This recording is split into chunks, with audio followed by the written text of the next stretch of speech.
Shank Rock is the wave of the future.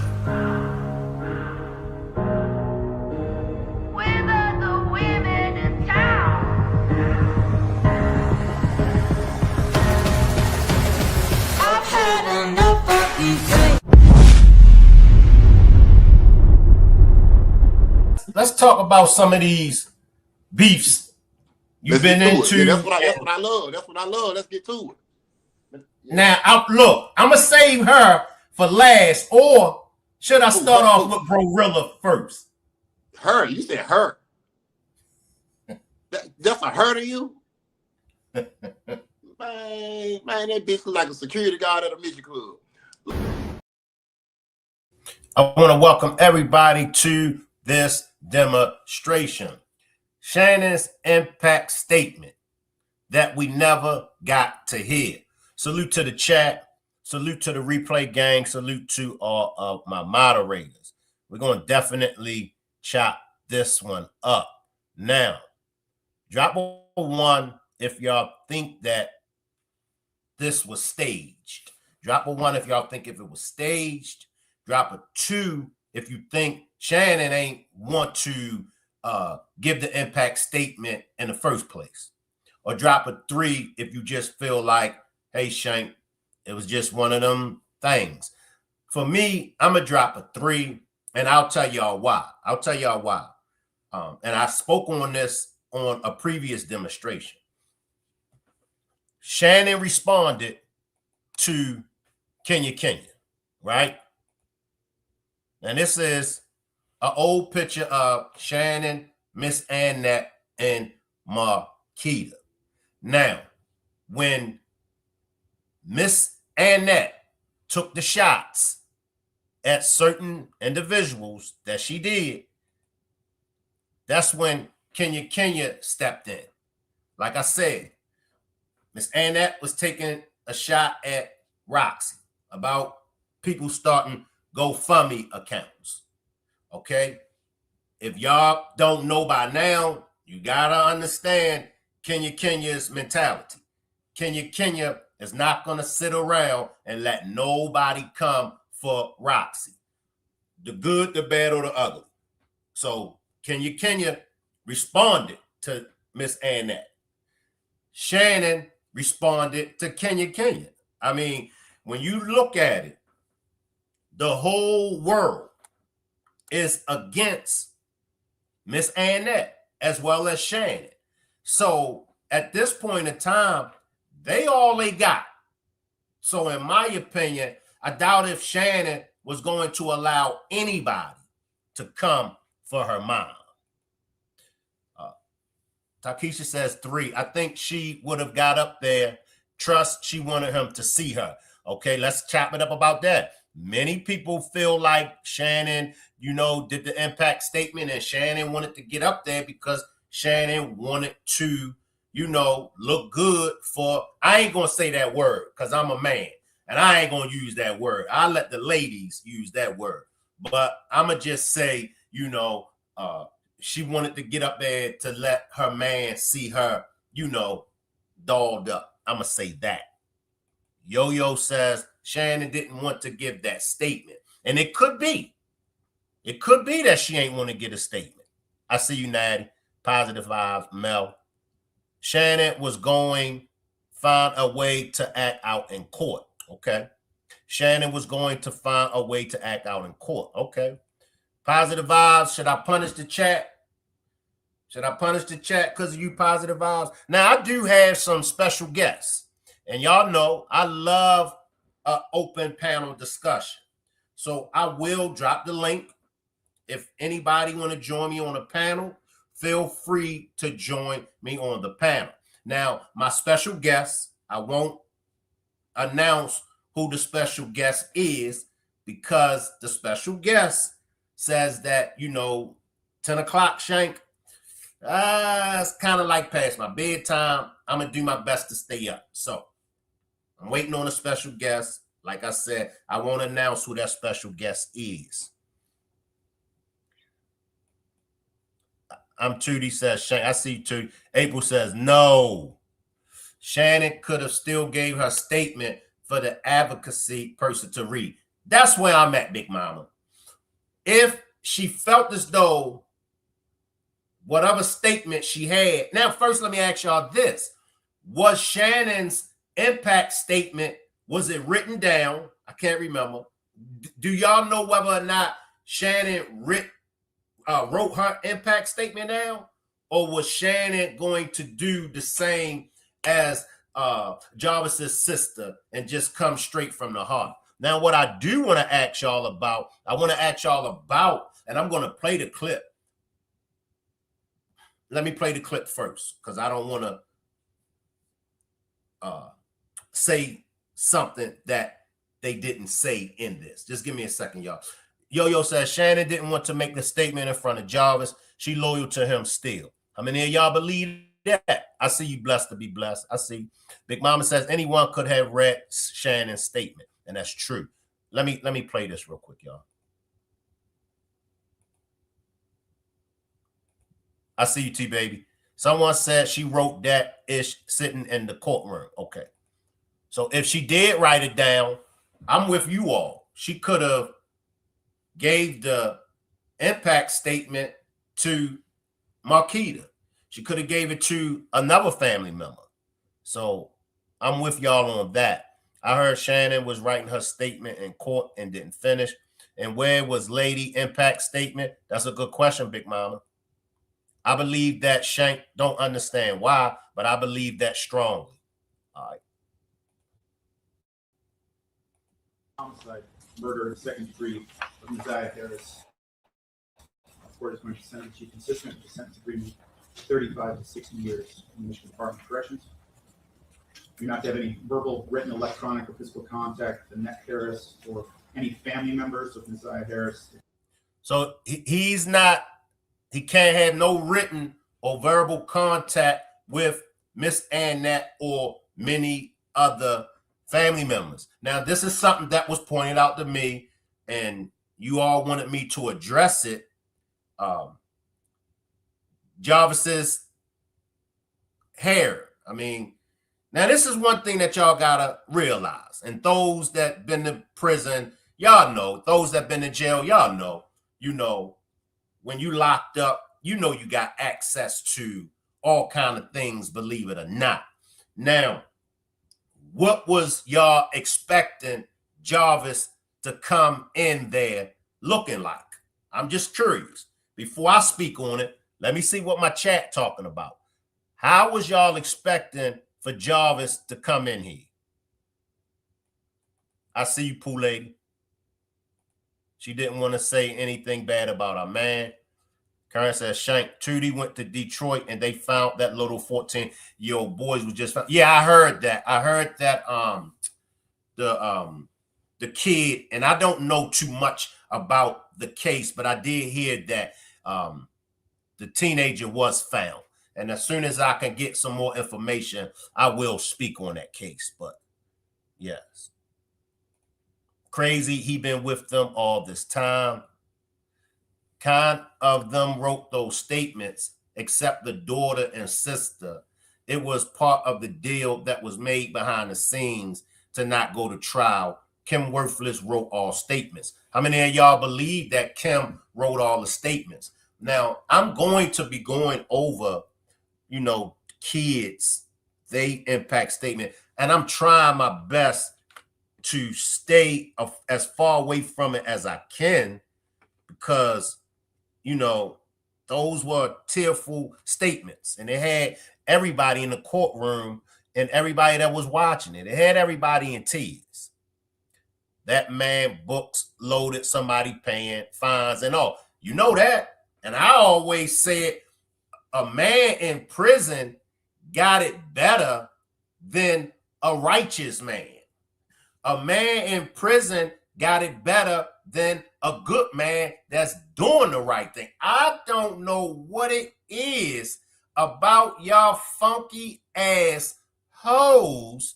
Let me put the camera up on me so y'all can hear this.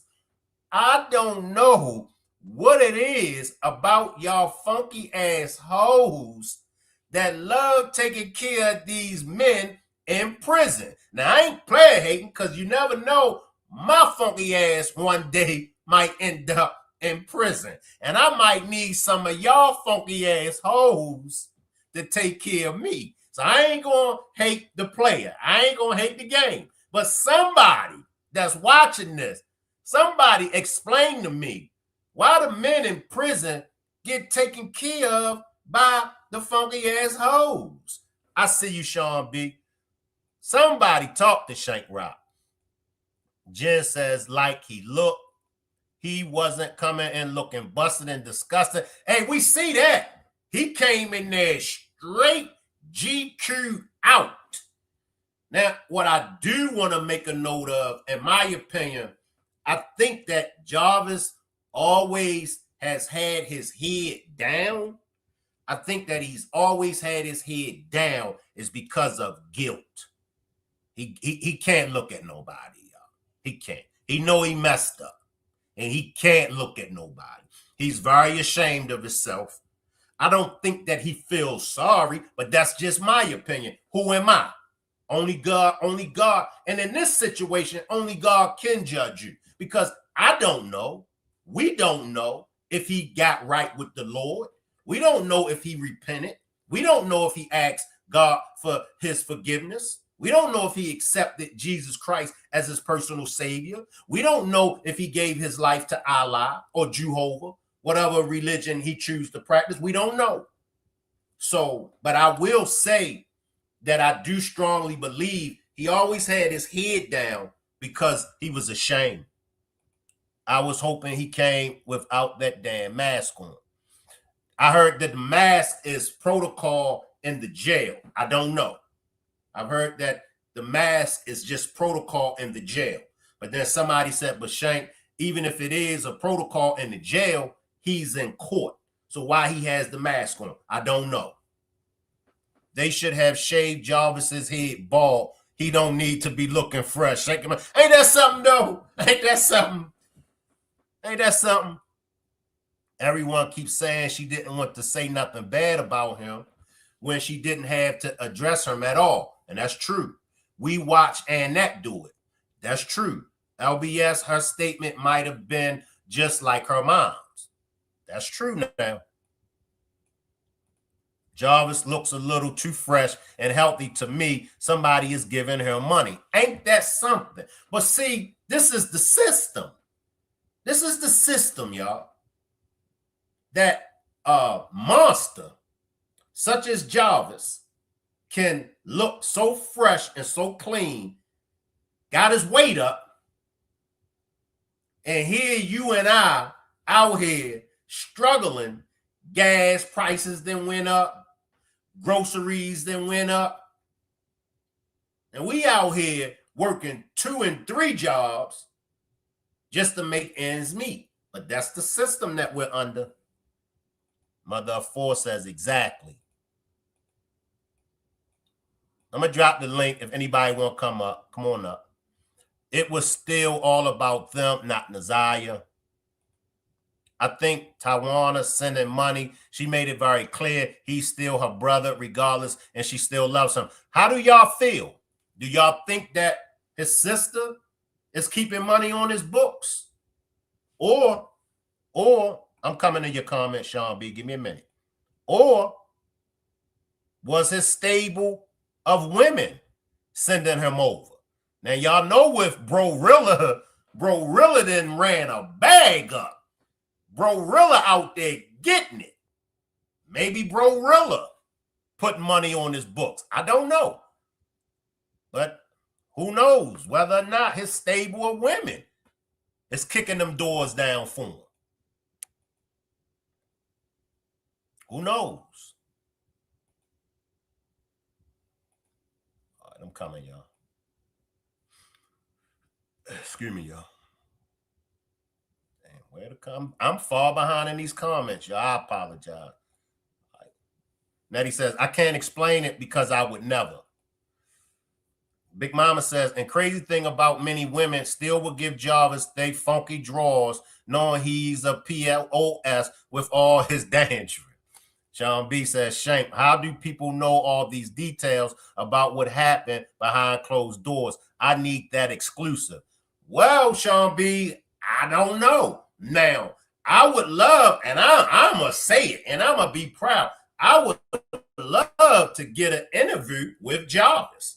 So if anybody that's affiliated with Jarvis, tell Jarvis that Shank Rock said he'll put some money on his books for an exclusive interview.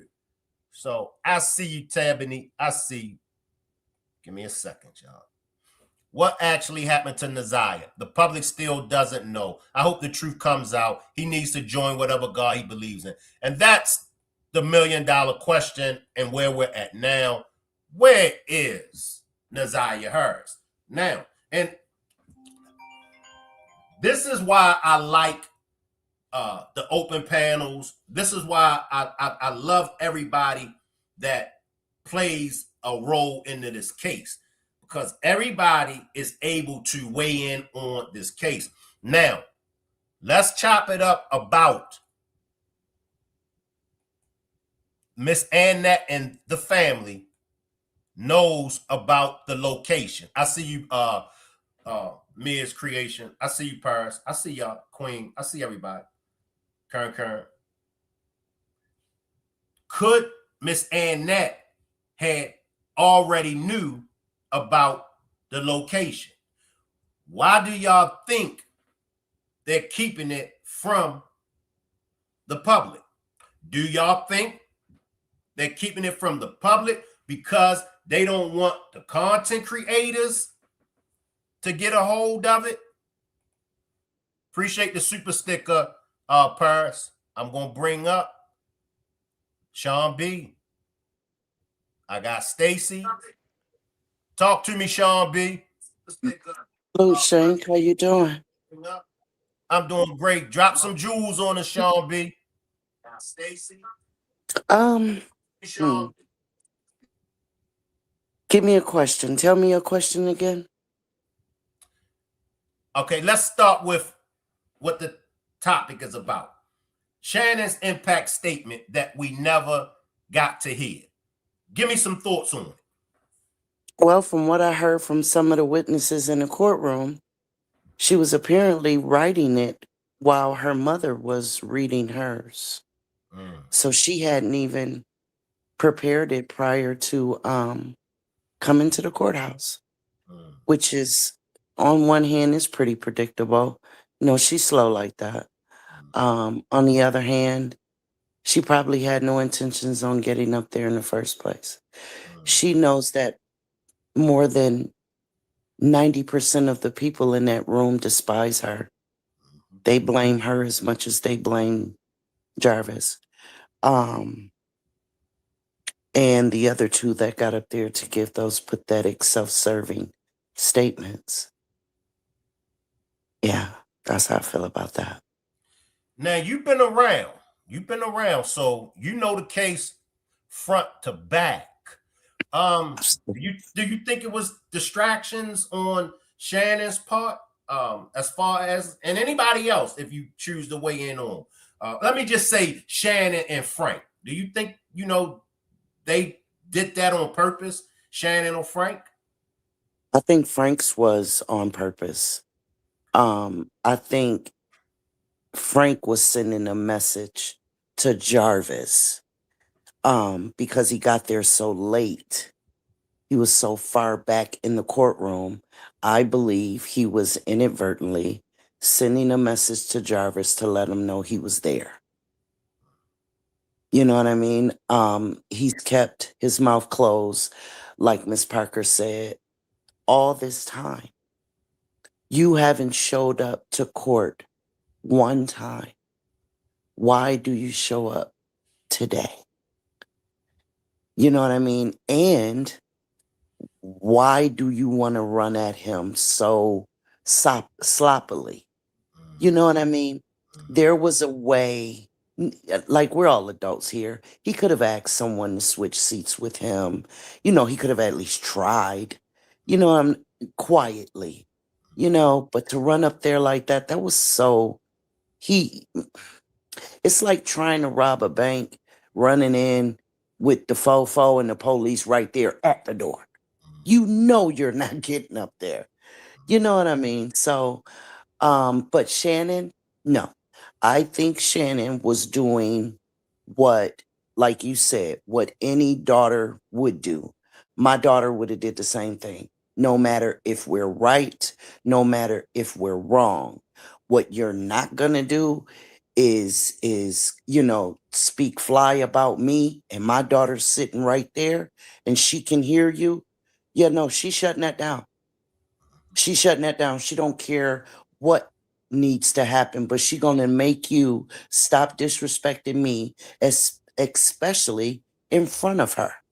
And I'm sitting, she's sitting right there. No, my daughter's not going for that. And so, but what I believe was happening with them two specifically is because of who it was. You understand what I'm saying? There's been, like you said, 2 years. There's been so much mudslinging on so many different platforms that it was bound to happen. It was bound to happen. And that being the courtroom, what better place?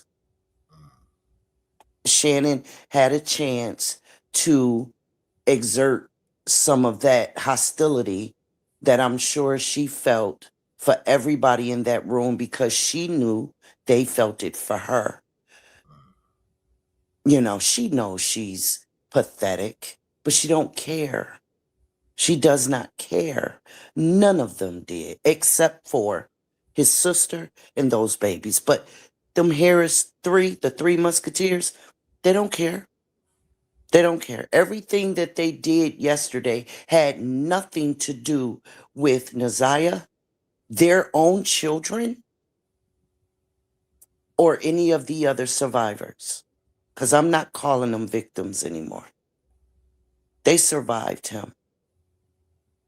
You know what I mean? They don't care. So what we even protect or standing up for her mothers, because her mother has no honor. So, but even, speaking up for her mother, that was self-serving.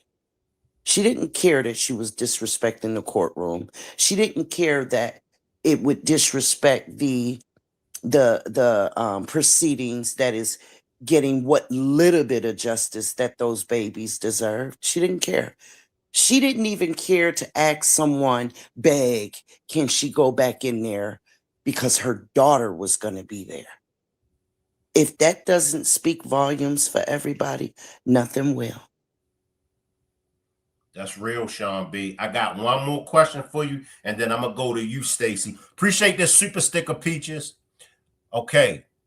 Now, I can't remember how you felt about Jarvis, but now that he took the plea, where are you at? Do you feel like Jarvis was set up? Do you feel like he was used as a scapegoat? Do you feel like he didn't partake in the red rum? Now that he, took the plea, what's your thoughts on Jarvis as far as committing the red rum? That part is kind of sticky with me. When everybody was running over that part, I was still on you guys's channel. And everything that we went through, all the deep dives that we went through, pointed to Shannon. Everything that we uncovered pointed to Shannon. And him being the cover-up, him being the one to come get it, make it go away. If you don't come get her and make her go away, we gonna blame everything on you. It was all pointing to Shannon being jealous, finding out that Naziah was pregnant and attacking her.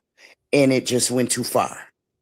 But then on the other hand, and I do believe she made it back home. Nothing else makes sense, right? I really do. I believe she made it back home. But you know what, though, Shank? For me, I don't care if he had something to do with the red rum or not. He's right where he belongs, right? He should have been there. And then what happened to Naziah and her best friend slash cousin and what her other cousin was exposed to may not have happened. You understand what I'm saying? Yes, ma'am. If he had already been where he belonged, if Michigan had not dropped the ball decades ago, because there is no rehabilitating these animals, these monsters, men and women, because women do it too. It's just a matter of time before that kind of ugliness is uncovered, as prevalent as it is, right?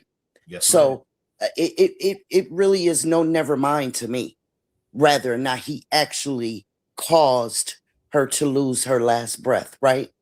Yes. But I certainly hope that as far as the sentence is concerned, I pray every day that Worthless is not really deserving of that name so much that she would allow such a plea deal and not be playing chess. What do I mean? What do I mean by that?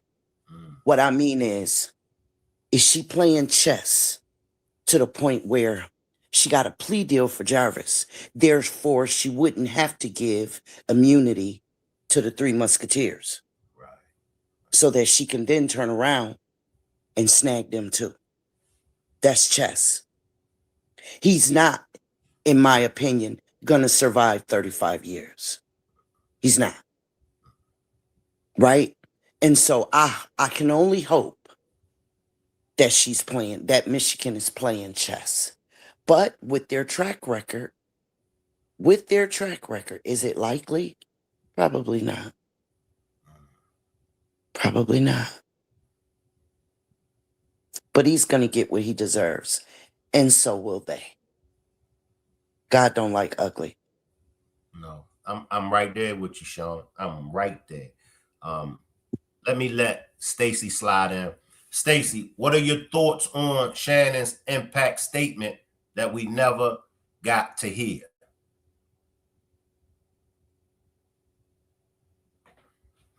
Let me unmute. Guy posted it on his YouTube is called I Am Not the Start back Oh. over, Stacy, because I had you mute. Start Oh, back. okay. So I got to hear it yesterday. I got to hear everybody's impact statement. Everyone that was supposed to have it sent one. And I can't remember hers word for word, but she was not backing Jarvis in her impact statement. She was not. So the Shannon? guy, yeah, Shannon. No, she did not. I'm going to tell you, the guy who posted it, and you can see the whole courtroom, and if they were read, it's called I Am Not a Lawyer, but that's his YouTube channel. I Am Not a Lawyer, but. So when you get off tonight, No, I'm pull gonna it go up. through it right now. Finish Oh, talking. I'm okay. gonna go through You it can right hear now. everybody's thing. But I'm gonna say this too, because I don't want to forget what I was gonna say. That mask situation, that's a lie. My son is right now in Wayne County Jail. He's been there since October. There is not no protocol for no mask. That was only during COVID. My son just came to court. I just went to court with him on Monday. He still ain't had no mask on. I asked him, did they have to wear 'em? He said, ain't nobody got no mask on around here. I said, this guy named Jarvis keep coming to court with a mask on. He said, I don't know what that's about, but everybody else in here ain't no mask on. So that part. And what else I was gonna tell you? Oh, Frank's situation. I had heard that Frank met Jarvis in the joint. Supposedly, that was what I had heard. And that's how they hooked up. And he started Wait a working minute. for him. Wait a minute. What's the content It's creator? called I Am Not a Lawyer, but that's his YouTube It's channel. is it a guy or a female? It's a guy. I see a female, but let me see. Or maybe it was, I thought it was a guy though. He was talking on it. You know what? It might have been a female, Shank. I can't remember. I listened to it about 3 o'clock this morning because I was like, oh, somebody got it all.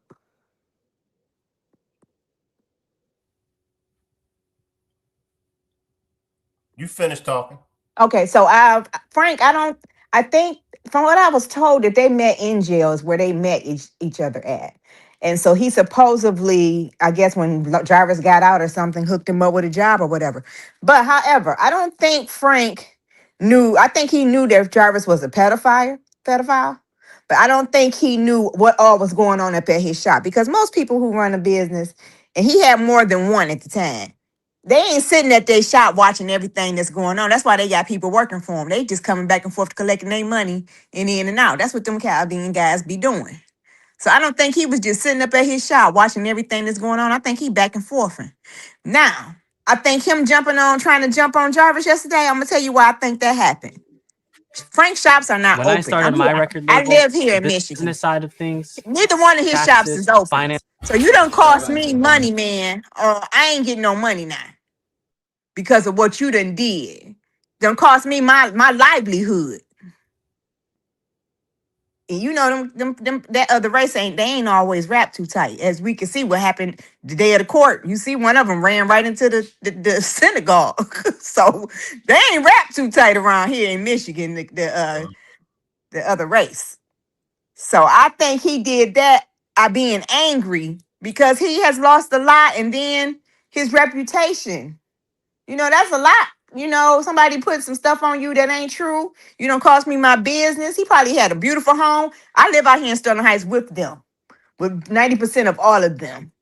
And they live mostly in Sterling Heights and Dearborn. I'm pretty sure he had a beautiful home. You done messed up my money coming in. How about take care of my family, my home, my wife, whatever he had going on? His businesses are closed. Let me slide in, Stacy. You're not talking about this one right here, are you? Let me see. I'm trying to see what you. Because this is Marquita. Let me pull it up on my thing because I had it on my thing. Hold on, real quick. Because it showed. I'm gonna tell you the name. What it say when you go right to it? It say chaos at Right, I got it. Jarvis Butts. That's the one. It's on there. It's gonna hear the whole. You're gonna hear the whole But thing. Oh, you gotta play the but whole thing. You're gonna hear all the impacts. but remember, Shannon got kicked out the courtroom, so she wasn't able to get her statement off. That was Marquita. Right. They read her statement. Her statement Who was read it? read in court on this YouTube right here. I got it. Who read it? I can't remember who read it, but it was a couple of them read on this YouTube channel. I mean, Shawn B, did you hear it? Did anybody in the chat hear them read Shannon's statement? Yeah, When Marquita was reading, she certainly didn't differentiate this is mine and this is my sister's, and neither did their mother. So one of the I'm not sure. the person that wrote it was like one of the attorneys. It wasn't one of the family. Oh, okay. That was them Okay. reading Annette's statement. She The was rest finishing of up. Annette. You got to watch the YouTube. You're gonna be like, oh, she was not lying. You gotta watch the whole YouTube. They read after Annette, after her, after his sister. Then it comes the other statements. Right. From The girls Janaya. came up. That girl came up, Janaya. Then they read 2 or 3 pieces of paper statements Okay, on so this this is the YouTube. sister. So it's after Yeah. the sister. Yeah. After that, it's gonna be after his daughter. It was a few of the survivors. Yep. They read a few people's statement. No, I mean a few And they say their survivors name. got up. See, you see it? They're saying it's gonna say the name of whose statement they're reading at the top of the thing. What I'm saying is a few survivors got up there and read their own statement. That's what I'm saying. Okay, well, see, they had it blacked out, so it just showed us the name and they let us hear the statement. I see. Oh, So you knew see, whose statement it was. I saw them myself So, like you on see her, this is her on statement. This is Lawrence her reading Brown. that statement. Somebody's reading that statement. I don't know if she's reading it or somebody's reading it for her, but that's her statement. Then this is this person's statement, Jarvis's daughter's statement. Then it's gonna show Shannon's.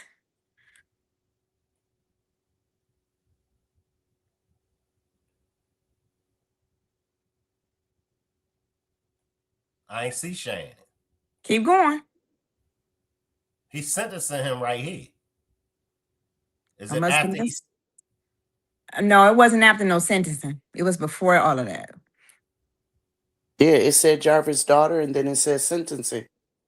No, go back a little bit further. Harris must have got read before Jarvis's daughter. Because I saw it said Shannon. That's It's 3 o'clock in JW. the.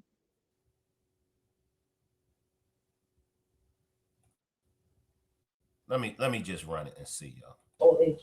We have a chance in this court, in this moment, to protect others and break the cycle of abuse once for all. I'm asking you to consider the future we are trying to safeguard.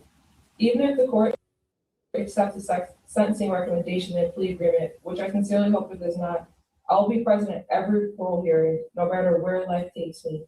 Thank you again to all for seeking justice.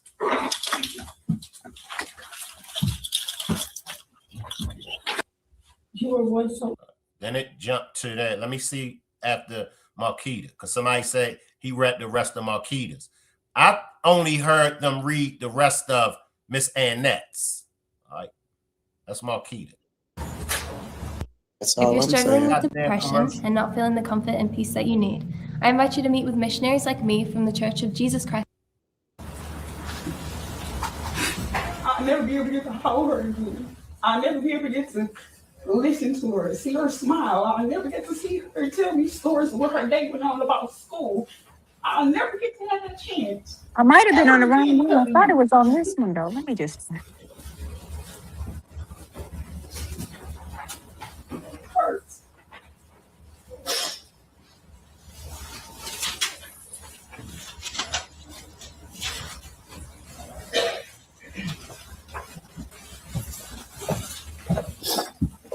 Thank you.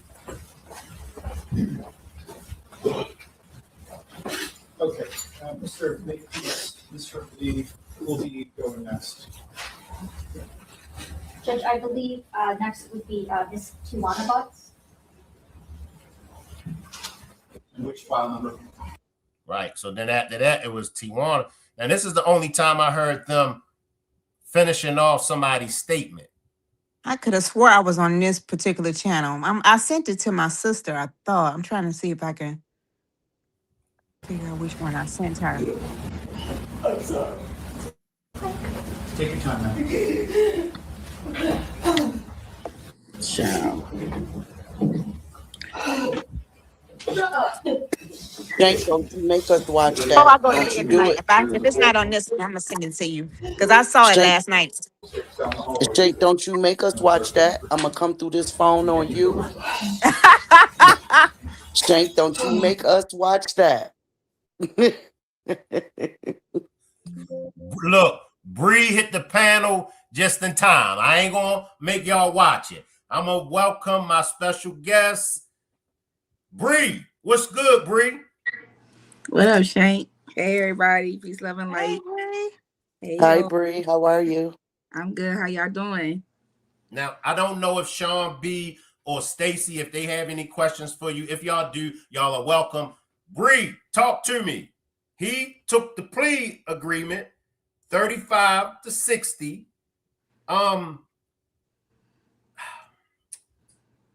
Help us understand, if you can, the situation with the case as far as the body. Like, where's she at? Yeah, because see, let me get Shawn B, because it's just because Shawn B, you can word it better than I can. Let me let Shawn B come in. Help me with what I'm trying to say, Shawn B. As far as the plea deal is concerned, because in my content earlier, I played the entire proceedings. It showed the girls. The only girl it did not show was his daughter, but you could hear her. The camera spanned up into the ceiling, right? Mhm. I literally heard the judge say,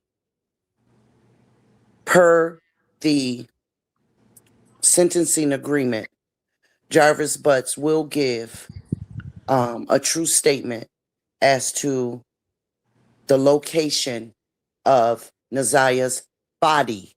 Now, that is different than what the paper says that came out in transcripts about a month ago. Right, Bree?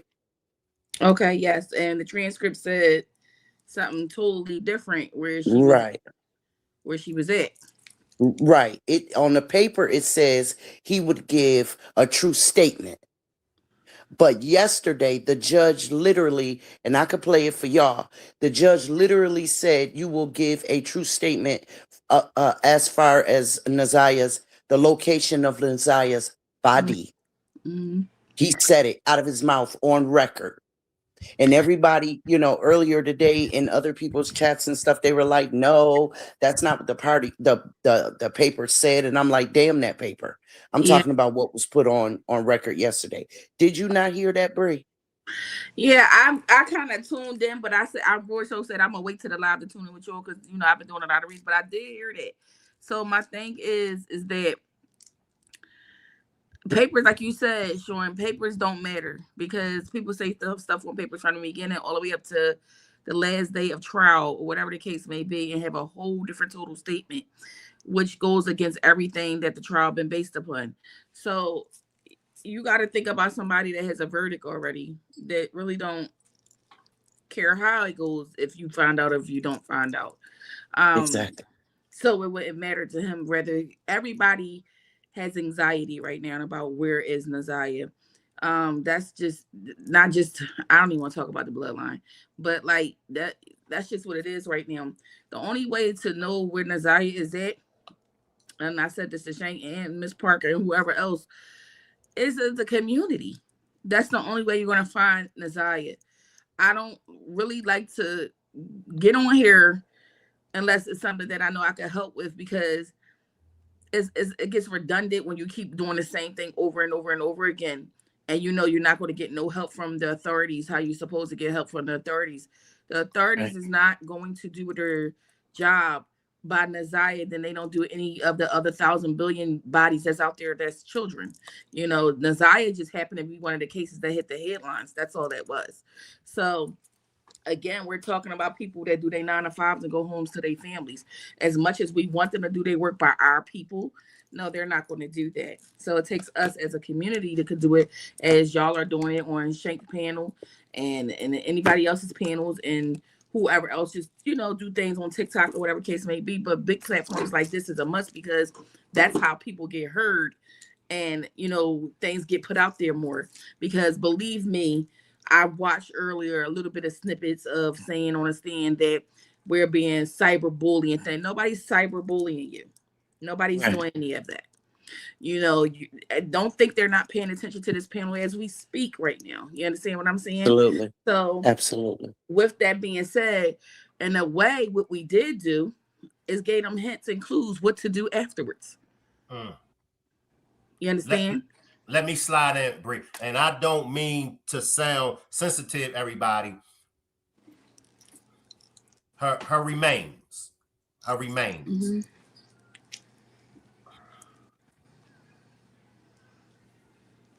Is it a possibility that her remains is still out there? You're not going to find remains how you think you're going to find remains at this point. That's on a physical aspect of life. You're not going to find that. You're going to find something of her. And that would have to be 100% DNA of some type of bone or something of that. Because bodies, you know, deteriorate, especially in the water. That's just one of the biggest things they do. You're talking about muddy water. You're talking about all types of scavengers at the bottom. You're talking about all types of stuff. You understand? And on a spiritual aspect, what she did show me, and I continue to say this, she's going to let something surface for somebody when the community actually get, or when the authorities do their job, when they decide to do their job and not pretend to do their job, get out there and show you something. But I did explain that baby is going to do her own work, and she's working them overtime right now. Jarvis is sick. The aunts and stuff is sick. They may be putting on a show of, oh, my baby, my granddaughter. I'm not talking about that. I'm talking about the cyberbullying. I'm talking about the people beating their asses in public. I'm talking about all of that. She's going to get them. And this is the beginning. And one thing, like I say, on a spiritual aspect, you can't play with spirits. Like if they feel like you're not doing a job that they can get done, they're going to do it themselves. I promise you. But far as the baby coming to surface, it's going to take something like a piece of jewelry or something that Naziah had on her at the moment for that to surface. And I'm talking about like a snippet. You really gonna have to have the eye for it. Like, what's this? Like that. We're talking about 2 years worth of looking. We don't have all types of weathers out here. We don't have, you know, so it's just like at this point it's either that or Jarvis says what it really is. And I don't know. maybe he will come to his senses just a teeny bit and say, I owe her this much to tell people where she's at. Because I did fuck this baby over. You know, I did do things to this baby that I should not have done as a grown man that she looked up to as a father figure and an uncle. And I took advantage of that. And I took advantage of her innocence. So hopefully that's the case. And for the family that watches, like I said, you guys are watched, you know. So it's also a head start for them to do other things to help them secure their situation, you know. Can I say something? Yeah, sure. I had my aunt's girlfriend was a lawyer, and we were all sitting around talking yesterday. And I was just kind of picking her brain, you know, because she's a Michigan lawyer attorney, and I was just asking her some things. So that she did tell me like that 35 to 60. The reason why he probably took that is because he would have to only do 35 before he could go to the parole board. The parole board won't even see him until he gets at least 35. And they probably will flop him the first time anyway, but that was the reason for him to take it. She said it made sense.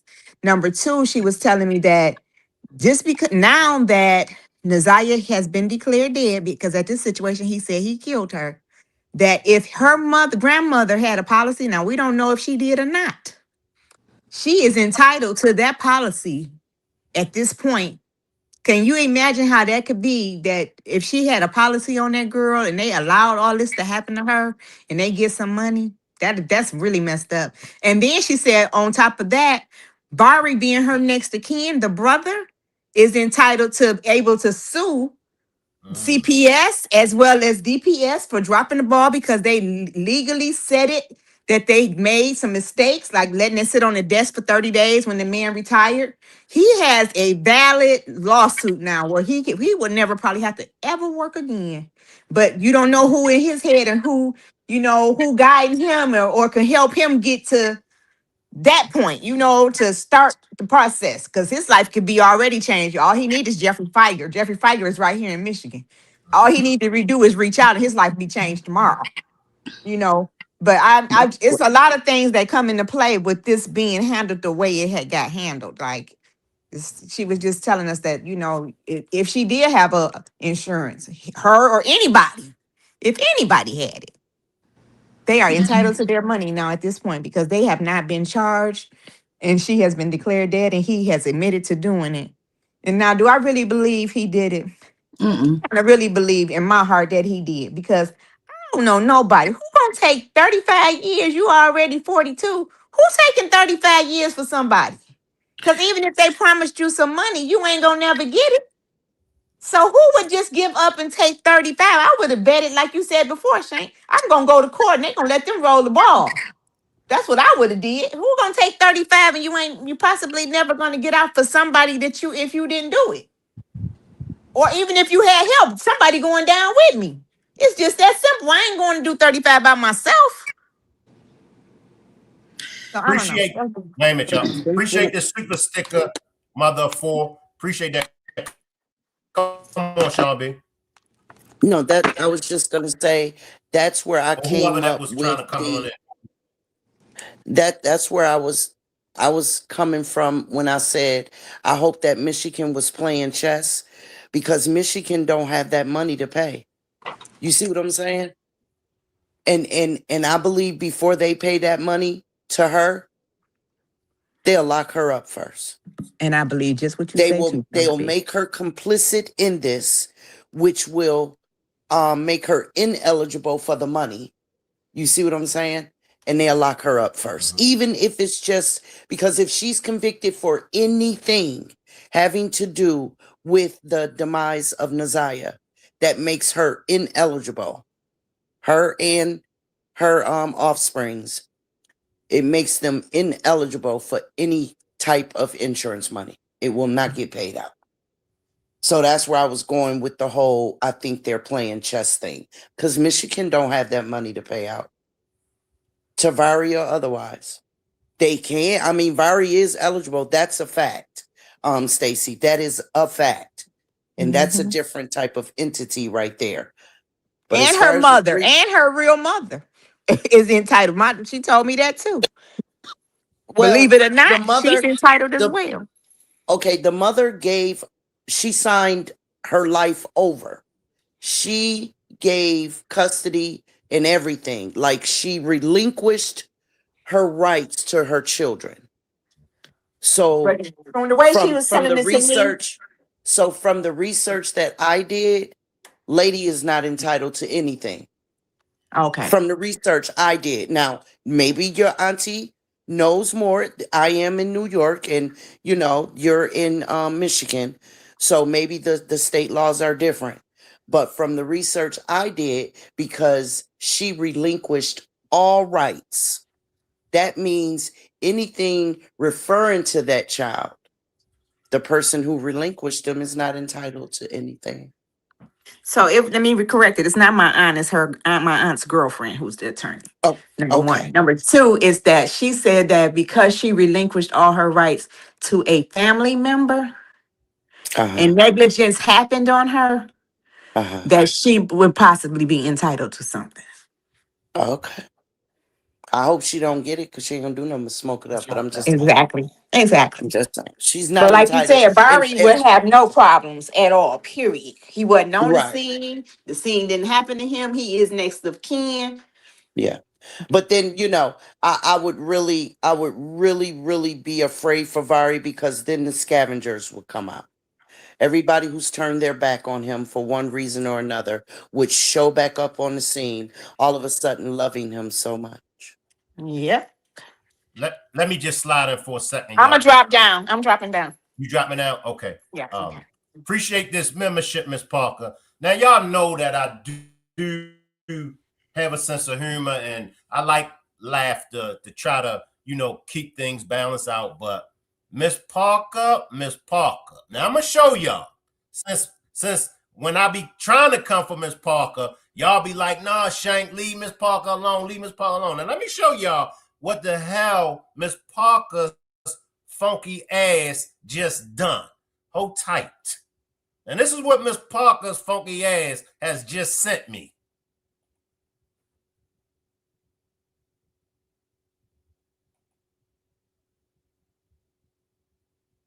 It ain't funny, Bree. Shawn B, it ain't funny. It ain't funny. And y'all got a nerve. Y'all got a nerve to be taking up for Miss Parker's funky ass. Yeah, all right. I got you, Miss Parker. I got you. That was a good one, y'all. That was a good one. Come on in, Bree and Shawn B. I didn't know. I didn't know you liked it like that, Shank. I didn't know you liked them like that. No, I agree with I agree with Shawn and Stacey said, but far as like the son, whatever, the brother, should I say, but he's nobody's leading him and guiding him in the right direction. Like, he left the house anyway when all this transpired. He's seen the new things was going on before he even got to that level, so his mind is already twisted. He don't know which direction to go in. And we don't, sometimes we don't educate our kids enough to know certain things, family members, period. So this is why we always have rivals when people transition, because we're fighting over money and it's things shouldn't be fought over, or this house belongs to me, or, things like that. The bigger picture is not being seen. So let alone something as small as this, was not small, but you know what I mean, when it comes to the monies. But far as, anything else when it comes to that, Jarvis taking a plea deal for the 35 whatever plus years, yeah, she's right. You get good time, earned time, you get all of those type of things that lessen your sentence. So yeah, I'm gonna eat that. Now, what I will see that showed me that what Jarvis had, that I will give, that I did see on him through TikTok when I was watching it and on the stuff like that for the court trial, is that daughter ate him alive with her words. Listen, Bree. Listen. That Didn't daughter she ate break him him down? Didn't she break him down? She broke him down. She hit his soul, didn't and she? she? Was very calm, and she was very hurt and calm, and it broke him into pieces. That's the only thing I seen that man breaking the pieces on. But this is what I explained to Shank and Miss Parker a while ago back. I said the reason why he's taking that deal is because of his kids. He might have been a sick individual, but it's something about them kids. And that's why he gave her a break. The baby mom.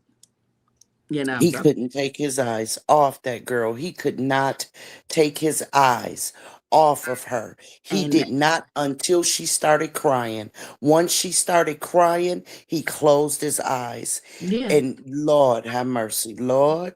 Because Ooh. Spirit showed me some part, and this might sound crazy, but Spirit showed me some part, some teeny weeny part, like this much in him, felt some type of humility. He felt it, didn't he, Bree? Let He me just felt say it. that. Make sure everybody give my new subscriber, Cunningham, a warm welcome. Let's give my new subscriber, Cunningham, a warm welcome. He felt that. He come He up. felt. He He felt come it. up. He definitely did. And that is what's messing everybody head up, because it's like, it's still, I understand what he was doing, because I'm looking at him the whole entire time. I'm reading. I'm past the mask. I'm past the court. I'm past all that. I'm glued into him. And what I seen was that daughter, showing that daughter ate that ass up. And I also seen that, oh my God, I really did this to my kids. Absolutely. Absolutely. I feel you on that, Bree. You know? Absolutely. Mm-hmm. Because see, I am able to compartmentalize how I feel about him and what I see. Mm-hmm. You know what I mean? And so I Mm-hmm. could put my anger and hostility and disgust to the side and just discern what I'm looking at. Yep. And the one survivor that came up before his daughter, he blinked up and looked at her, really, really quickly. And then when she came in front, he looked up at her one more time and he didn't look back up again. Mm-hmm. I believe had he looked up at his sister, he would have lost it. Oh yeah. I believe he was too embarrassed, Mm-hmm. and too ashamed to Mm-hmm. look up at his sister. He just could not do it. Mm-hmm. But when it came to his daughter, he knew that this would be the last time he would ever get to lay eyes on her again. Ever. Let me Anyway. grab And this. once he did, he could not blink away. Mm-hmm. Let me grab this real She quick, had him Sean in B. a trance. She Mm-hmm. had him in a whole trance, and she touched his soul. He gonna hear them cries for the rest of his life, and he deserves it. Let me grab this real quick, y'all. Maya's creation says, broke my sister all the way. Shannon, you broke Naya. You broke into pieces, and I don't ever want her to be with you.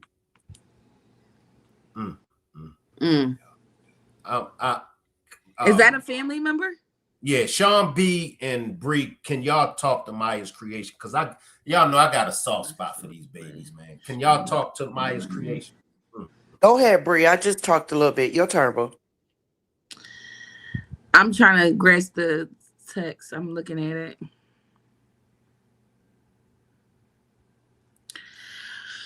So, Maya, you is it Maya or Mia? Is Maya? I feel like you're broken too from all of this that's happened to your family. I don't have any words for you, but words of encouragement and words of comforting. I cannot say I've been there, I understand. I can't say it's gonna be okay. I cannot say any of that to you. What I will say to you is this: strength is in numbers. What I will say to you is this is the time to embrace you more and to understand what your surroundings is. And it could be family, it could be friends, it could be anybody.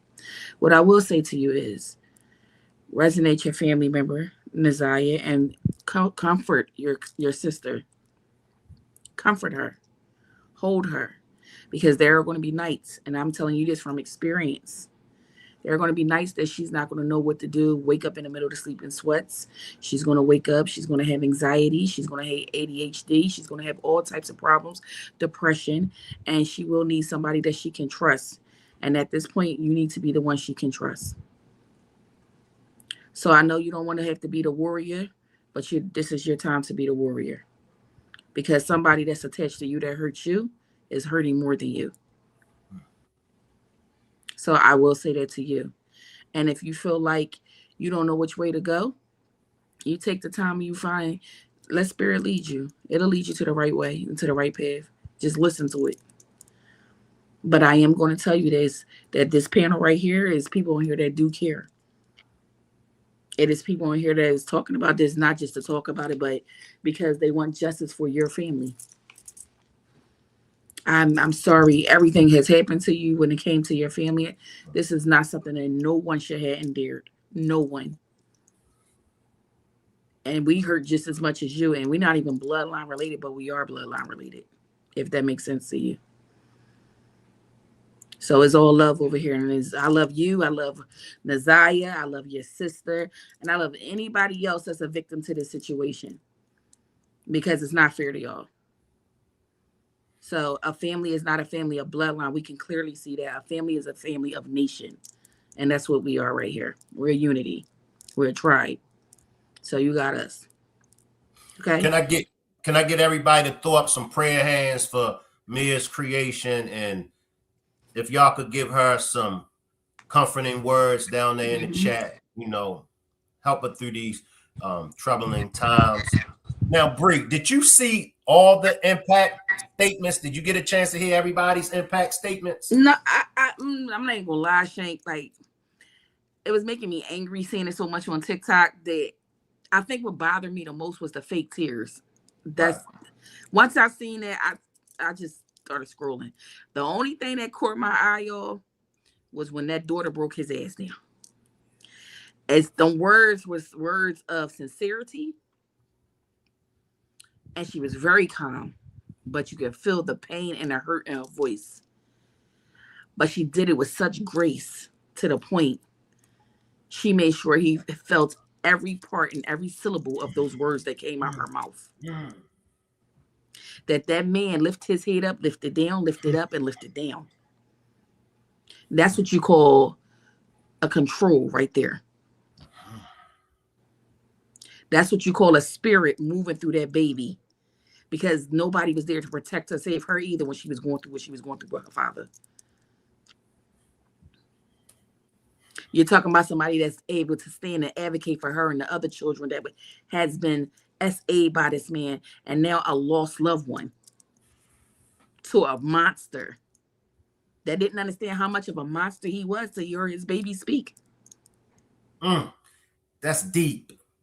So that's deep. Now we have this monster, but this is what kills me with it. How dare you, aunt? How dare you, aunts with an S? How dare you, grandmother, sit in the courtroom and cry those tears, and you have a granddaughter and a niece and a daughter that's crying about the same shit? Where do you fix that at? You don't just sodomize your nieces through a niece-in-law. You sodomize your own kids. That baby spoke well. That baby spoke truth. That baby has a legacy to tell. And she don't just speak for her. She can speak for Naziah. Because she's hurting from that. And she can speak for everybody else. So with that being said, he doesn't need... This is the part, what I'm saying right here. No punishment is more powerful than her words. It's real. You're talking about a person that's got to go inside a cell every night. See, what people don't understand is mental is worse than physical. It's real. So when somebody verbally says something to you, it never leaves the mind. Bruises heal. This don't go nowhere. He's going to play that message in his head to the day he die. Because that little teeny piece right there is still there. I did some crazy dog ass shit. I'm a lunatic. I'm a mental disturbed person. But that little teeny piece right there, damn. I did this shit. And then you got to worry about, not only did I do this shit, but my daughter told me what exactly I fucking... Play the joint real shit quick, Shank. Play it. I need people to see this part. Play that part. I'm gonna try to handle it, but most likely I know I'm gonna probably just drop down. But I'm gonna play it. Play that part. I think people need to see this part. Mia's creation. It is okay to cry. See, I just like for me, and I said that when it came to my daughter that I lost in 97, I said that because I only been to the grave site one time. And I made a promise. I said, this year, I said, I'm gonna go to the grave site more often. I said that I'm gonna, I don't post no pictures. I don't, because just bear with me, y'all. Just bear with me. Let me come here, y'all. Just bear with me. Hey, can I talk to Mia for a minute? Yes, go ahead. Talk to me while I get this impact. Go ahead, Shawn B. Baby girl, I need you to hear me, okay, sweetie? You are in a position right now to be what your sister needs, which is a hero, because that's what she lost. And I'm not saying that you'll be equivalent to what she lost, but just more importantly, she needs someone that she can trust. And that trust would be so profound. And as soon as she finds that person that she can trust, that person becomes her hero. You're in a position to fill a void that will inadvertently diminish a lot of that pain over time. Time certainly heals wounds. Now, you can't make it all disappear. And I'm sure that that's not what your intentions are. But if you take your time and if you give her your ear whenever she wants it, no matter what you're doing, no matter where you are, it may be a matter of inconvenience, but she's going to need that. That's first and foremost. Sometimes she just may need you to just sit with her. Sometimes she may need you to make her laugh because that helps her to forget about it.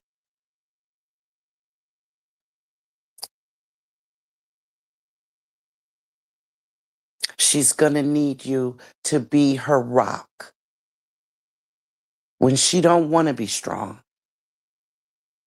Remind her that it is certainly okay to cry. That is not, excuse me, a sign of weakness. You remind her of that. Her tears are not a sign that she is weak because of what she's been through. Her tears are a sign of strength because of what she survived. You remind her that she's got to keep going for her and Naziah. Let her know that no matter what, she's never alone. Her best friend, her favorite cousin, is right there beside her. Right there. And now Naziah is in a position to protect her. Let her know it's okay to be happy. It's okay.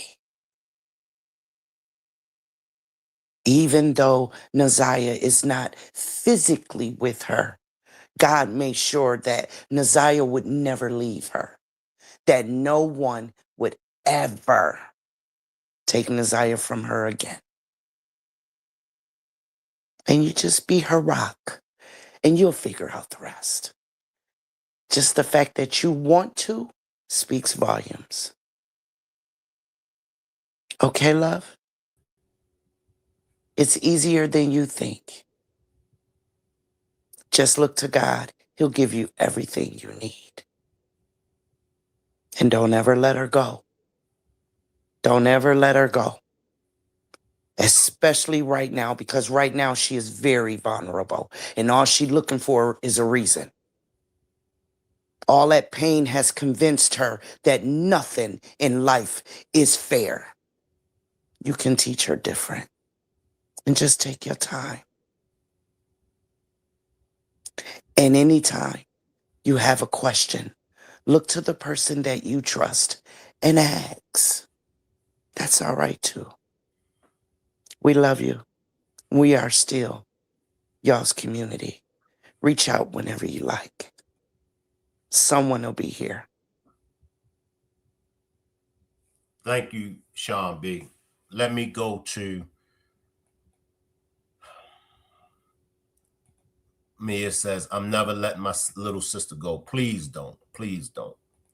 Let me come to the impact statement so Bree can.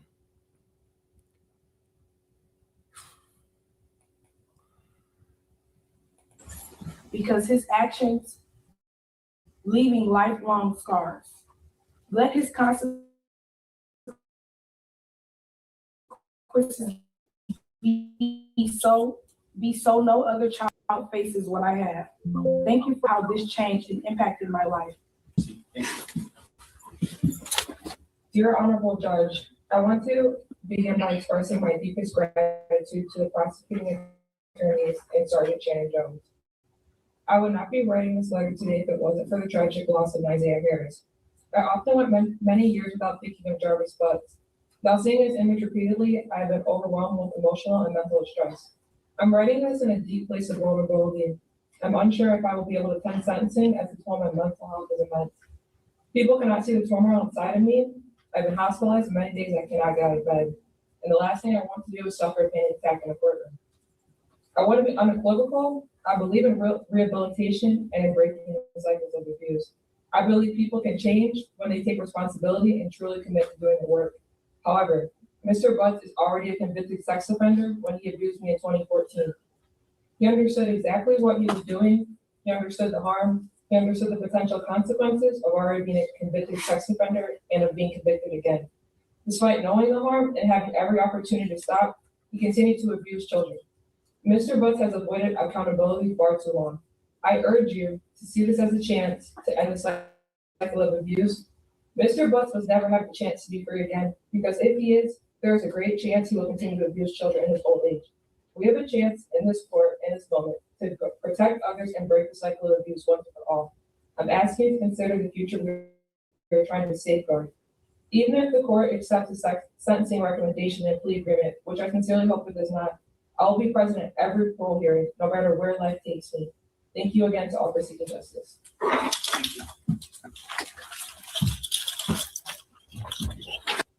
You were once someone I called that until you did what you did.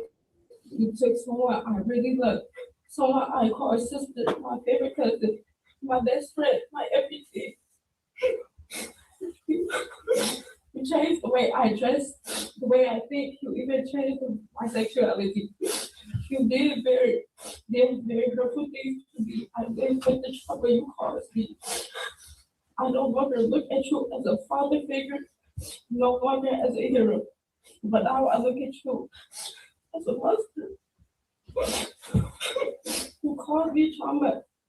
It made me look at me different.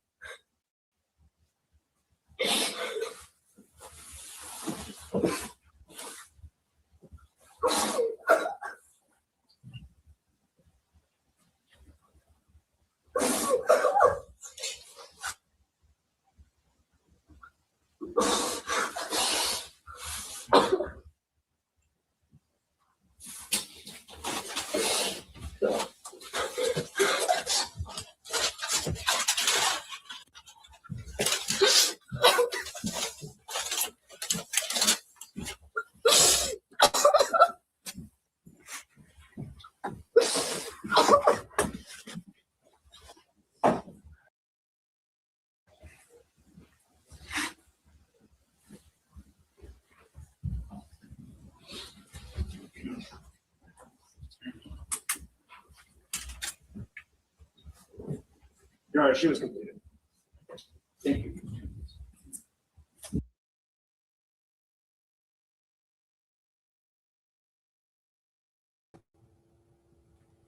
I dare say there is nothing on earth that can hurt him worse than what that did.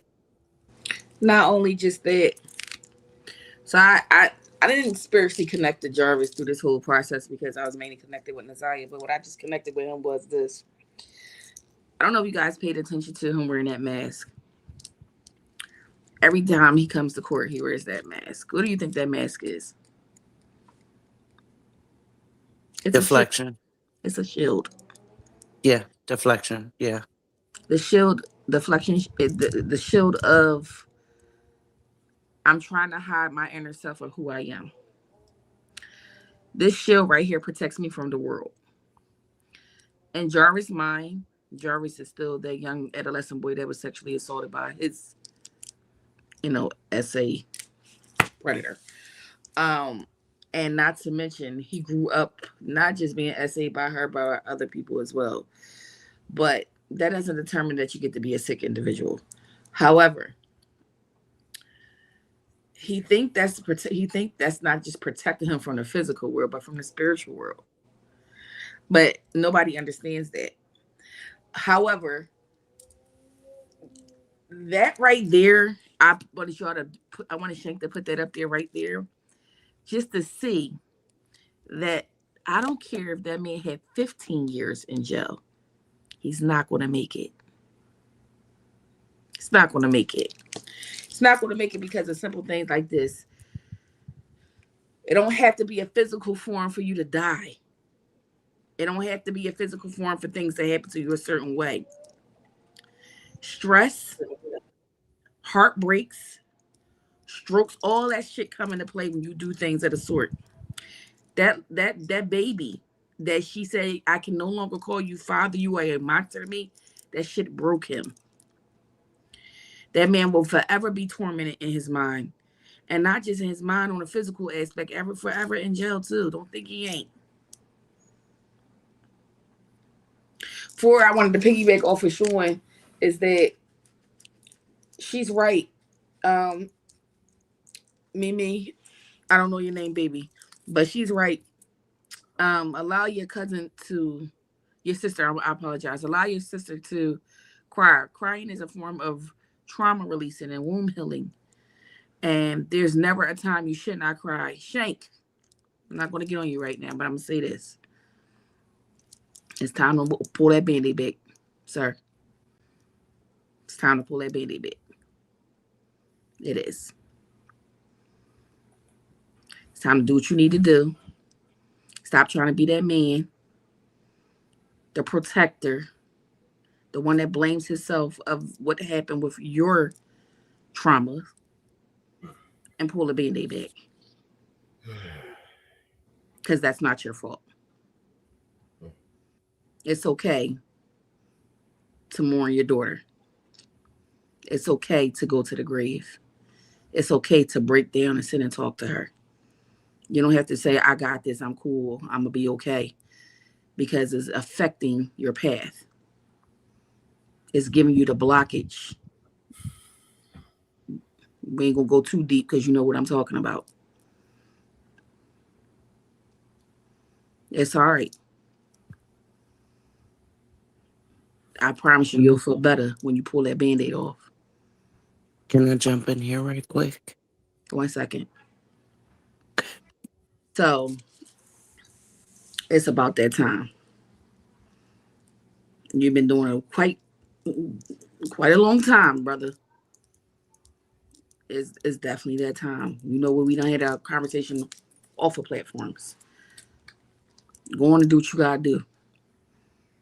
It's gonna make you feel better. And it's gonna help that path we discussed.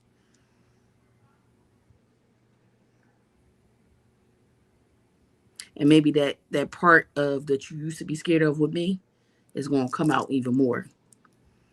You understand? And she gonna reveal more. It's all right though. For sure. Go ahead, Shawn. You could chime in. Hey, your baby is waiting for you. She's waiting for you. She's waiting for her daddy to come give her permission to rest.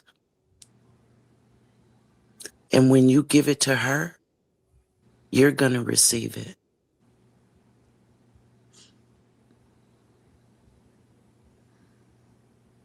It's really just that simple. She's waiting for her father to come and give her permission to be at rest. And that's when you'll get it as well. Y'all are actually going to transport that energy to one another. She can't find you, Shank. You have to go to her. Correction. She has found him. Correction. No disrespect. She has found him. Correction. Spirit is in the room right now. I don't know whose spirit that is, but it's in the room. Correction. It's not about her finding you. It's about her waiting on you. Okay. You wasn't ready. He wasn't ready. And you're ready now. She's always been with him. She walks with him. She's the guardian angel of him. Any kind of communication that he has with anybody on a spiritual plane. Sure, I don't know about yours, but I'm speaking on me only. Y'all ain't meet you because of Kata. I ain't meet you because of Naziah and Janiyah. I met you because spirit led you to me. Because the veil that I have and that communicates with our world to the next. Spirit is always with you, but spirit don't rush nobody. Spirit gives people the time and the day to go on their own time frame. I'm saying to you, it's your time. I'm saying to you the little aspects of the spiritual realms the little spiritual things that you've been seeing is because of her. I know you smelt her. I know you seen her. I know you dreamed her. You dreamed the transition. That's a gift you have. Allow her to walk with you now. Because now that part, Shawn, is right. She's waiting on you. It's your time, good brother. You always on here talking about everybody and they funky ass. But did you talk about your funky ass? How you hiding from your own shadows? Did you talk about your funky ass? Mm-hmm. How you ain't looking at yourself in the mirror? I needed that laugh. Your laugh. funky ass about how you sitting back because you macho, you can't cry, men cry, women cry, we all cry. It's a form of releasing. Get your funky ass together and go ahead and do what you need to do right by your daughter. I needed that laugh, y'all. Shank, don't you know? Shank, don't you know? Has no one ever told you that it takes courage to cry? Yeah. Okay. Up until her death, I ain't cry because up until her death, I was still in left field. I was making the transition.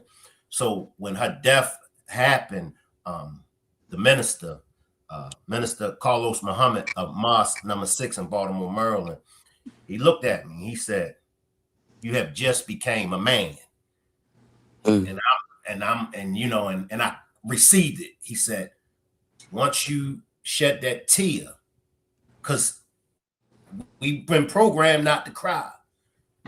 So, oh man.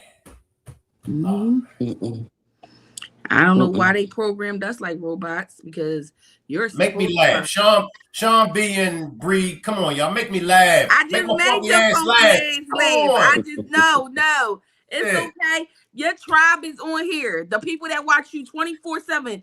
Miss Parker, who lives, in the house. No, hell no. Hey Shank, it take a funky ass to know a funky ass. How about that? Listen, I'm definitely. That's the one, Miss Parker. That's the one right there, baby. That is the one. So yes, that's the one. Oh, but it's okay. If you ain't got to put on nothing, let me read Mia. Wait a minute. Let me read Mia's real quick because I don't want to. I'm sorry, Mia. Mia says, "Thank you all for the prayers. Y'all, I'm gonna go take a good shower and relax, and y'all have a great rest of the night." Thank you, Mia. And I'm sorry that I, ruined your time. But go ahead, y'all two. Come on back. Good night, Mia, baby. You be strong, boo. You got it. That's it. That's all. You got it. Tell Mia, you want to hit me up, Mia? Y'all can hit me up. It'd be confidential with us. I mean, yes, if you feel comfortable only. Yeah, but this case has made everybody and a very uncomfortable feeling, and to the point where as though it makes you question everything in this world 2 times. You don't have no protectors. You don't have no type of barriers. You don't know who to trust. And it's like messed up because where is it where the kids can be kids and have, a childhood? And then what bothers me more is when these babies are going in these dark moments with these type of people and they crying out for the family members that they live with that just sit back and allow it. Here's the case. If the baby didn't transition, we'll be having a pregnant teenager by our uncle. And life will be going on like nothing ever happened. If she wasn't unalived. So I don't really care about the whoop and tears. I don't care about, oh my gosh, my granddaughter, my niece. I don't care about anybody whooping your ass. I don't think you got your ass whooped enough. Say that. You better say that. I really don't. I feel like nobody dragged y'all the right way.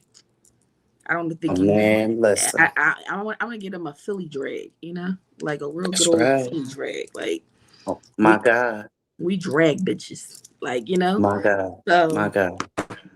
My thing is, I feel like this is the beginning of their terror. Because they have it in for them. They don't even understand how much they have it in. As much as Jarvis is going through it, they're going to go through it too. Believe me. Mentally. And I think people take mental is not as serious as physical. Right. Mental will fuck a person up. Yeah. It will have you tweaking and crashing out. Yeah. That you be like, damn, somebody slipped something? Yeah. That's real. They don't know how fragile it is. They really don't. A lot of people take our mental for granted. Mm-hmm. Just because we wake up every day. No, we got to fertilize it and take care of it, man. Mm-hmm. We have to. One click. That's all you need. One click. That's right. That's right. I've seen it happen numerous times. Shit, I crashed out. And sometimes it don't take people to get you back together. You got to get your own. I don't care how much, come on, it's going to be okay. I don't care. Back up. And then sometimes you can't even help a person. They just done. They cook. So with that being said, that false advertisement that was up there on those stands, I don't care about that. You know what I cared about? See him right there? You know what I care about is that baby voice cracking when she was speaking on what that man did to her. Her revisiting what was happening to her as a child from her biological father. That's what I care about. I care about how she knew and she couldn't do nothing about her or her cousin, which is her best friend. They probably had conversations on top of conversations after certain moments was done by that monster, as she called him. You talk about this person that think he's, what's his name from Batman? The bull, the big guy, Bane. You talk about Bane right here, who got the mask on and think he's untouchable and he's not being seen. He's cooked. He's cooked. I don't care what he gets sentenced with. There's no escaping this. There's no, your life, if he came home today or tomorrow, he has no life. He's forever dimmed to society. He's safer in there than he is out here, to be honest. Because it only takes one person out here that has a daughter that has something done to them and click them in the head and don't got nothing to live for no more, and boom, he's over.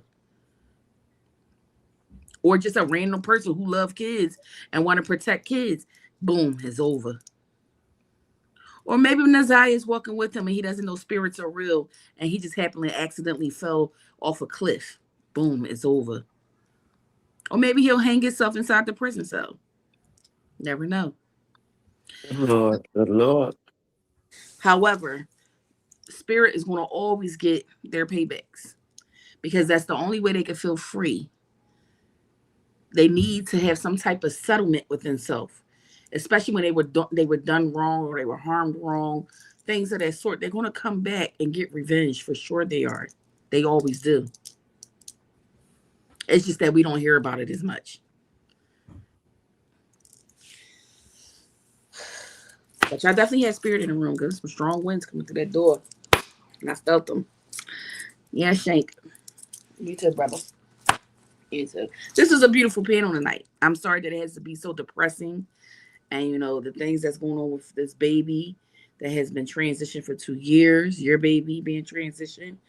All of that and above. The young lady who hopped up, Mia, and speaking on her sister and her cousin.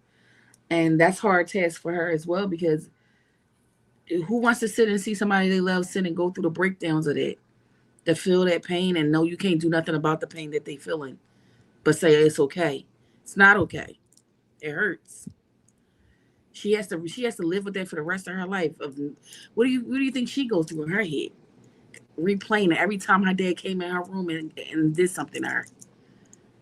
Certain moments are triggers. She could see a purple card, and she'll get a trigger because the room was purple at the time it happened to her. You know, we don't understand what people go through, and these babies that go through, they have no protection in this world. We scream this heaven and this hell. I'm trying to figure where we living in then. What is understand? I'm just trying to figure out, is this a part of hell or is it the beginning? You know, they give you these books to read. They tell you believe in this, believe in that. Well, what the hell is going on? I've never heard so much essay stuff with children in my life to now.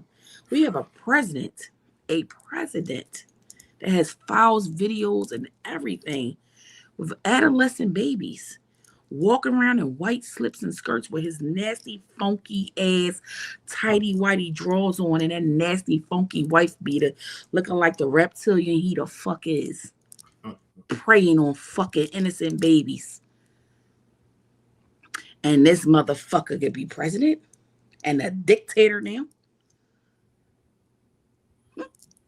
And we living in where? And we got convicted felons that want to change their life around and get their shit right. And this motherfucker is a felon more than once, twice, 3 times. Who the fuck knows? And we think we safe in this world. And we looking for authorities to take care of our kind, our people, find our kids, our babies. When we going to start doing things, believing that shit is bullshit? When we going to stop sitting and waiting for paperwork to show up, and the detective didn't do his job and the detective did his job and this paper said this paper said that? No, when the fuck we going to say fuck that? We got to do something. It starts with stuff like this. Panels. People that live in those states. People that's willing to get up like KC. People that's mediums like me. People that do things like that. It all comes together as a collective.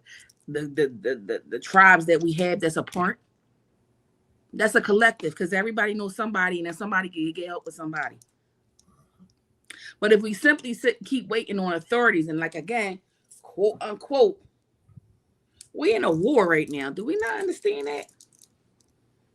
I think what goes through people's head is we have to wait till it's smack in our face and to get it. It's facts. Because I don't think people understand that your kids might get deployed at 18 to 26 years old. If they want to or not. Girls and boys. Because this funky motherfucker don't even know why he started shit with Iran. He just said, fuck it, let's start the shit. Has no reason. Hey, Bree, you gonna stop using my word too. I'm about to punish the chat because of you. Go ahead, Bree. Yes, you gotta use shake or the shake, though. Y'all gotta do that shit. Get that man right. You know what I mean? Because somebody gotta get him right. Get him right. This shit funky ass. We gotta use your shit on your panel. Funky ass is my word. Go ahead, Bree. This is your panel, so we gotta use funky ass on your shit. But seriously, that's what's going on, and I need people to wake up. If you don't know how to light a candle, you better learn today. If you don't know how to light a lantern, you better learn today. If your ass don't know how to go out there and do anything, what's that, skill tactic, you better learn today. I said it was going to be a war. It's here. Why is it here? I don't know why it's here. Because the world is corrupt. We got the elites. I don't call the delights. I don't call them the elites. Them people right there. You know what I mean? So that's all that is in a nutshell. I just, this is a time where our people need to come together anyway and understanding who we are, where we come from, and getting closer and helping each other. Ooh, Shank, they threw your ass up. Ooh, Miss Parker, did you right too? Didn't they get me, Miss Parker, her riders, and that damn Barbie? They did you right. Let me tell Barbie's funky ass. Hey, Barbie, you better not bring your funky ass back in my chat, Barbie. But what y'all think overall, Shank and Shorty, how y'all feel? I'm going to ask y'all, how do y'all feel? How do y'all feel about overall what's going on? Shawn B? You mean in the country today, in the world today, or with what we're dealing with yesterday? Yeah, what we're dealing with yesterday. Yeah. As far as he's concerned, I believe it was inevitable. Mm-hmm. He wasn't gonna, once he touched, God says, touch not my anointed. Let's start right there. Touch not my anointed. And so sooner or later, God had to spank that ass. And he did when he put one of his angels up there in front of him. And he clothed her with an armor that allowed her to stand there and sever that man's spine. So that's what happened yesterday with him. Like you said, people can say stuff all the time, but it takes that right one. He ain't heard it all this time. He's been doing them from 4 to 40. Come on now. But it took that one. That's not by mistake. That's by design. And it will not be undone. That took an act of God and it happened. There's nothing that can undo that. Right? And so I agree with you when you say he could step out of prison tomorrow. He is forever no good. Right? But what I feel like we're all doing right now is we're finalizing the funeral. Yesterday, I walked around with my head. It was so, first of all, I was angry. When Shank Rock went live, I was on the phone with one of my good girlfriends, and she's like, uh-oh, Shank going live. Miss Parker over there too. I'm like, okay, boom. So we chat, we lock in, and I was anxious. Oh man, I was anxious. And the courtroom came to light, and I'm real anxious. I wanted to cry, and I don't know why. Nothing had even started yet. And I wanted to cry. But I think it was at that point, after these last 2 years, we done fought, we done argued, we done debated, we done deep dived, we done made sense, uncovered some stuff. Man, we done listened to lies, and all of that was right there in front of us yesterday. I wanted to cry. Like as a release, I believe it was. I was so anxious. And then when I started seeing the faces in the courtroom, I felt like, oh, we at the funeral. We're at the funeral of this case. It's time to put it to rest. It's time to lay it to rest. But what we were laying to rest was goodness and light and happiness and love. We were laying all that to rest, because what was coming through the door and stepping up on that stage, the first two, was filth and disgust and lies and self-service and selfishness. And then what did God do? God sent an anointed right after them to wash all that away. Okay, forget all that. And his sister stood there in front of him. And it was like chills went down my back, all up and down my arms. I'm like, ooh. And what did she say? She said, I don't care what none of y'all say. That's my brother and I love him. I know what he did was wrong. But that's my baby, y'all. Man, that took courage. And so she replaced all that ugliness and darkness and nastiness and all that with courage and light. Look at her. Look at that woman standing there. She said, I'm standing in front of all of y'all and I'll go to war with all of y'all because I helped raise him. That's mine right there. Right, wrong, or indifferent, he belonged to me. So you know how your mama used to tell people, I can talk about mine, you can't, right? That's what she was standing in front of us telling us. I tell them before y'all will, brother, you're wrong. What you did was wrong. And I don't know why this happened to you. I don't know. But I know you know better.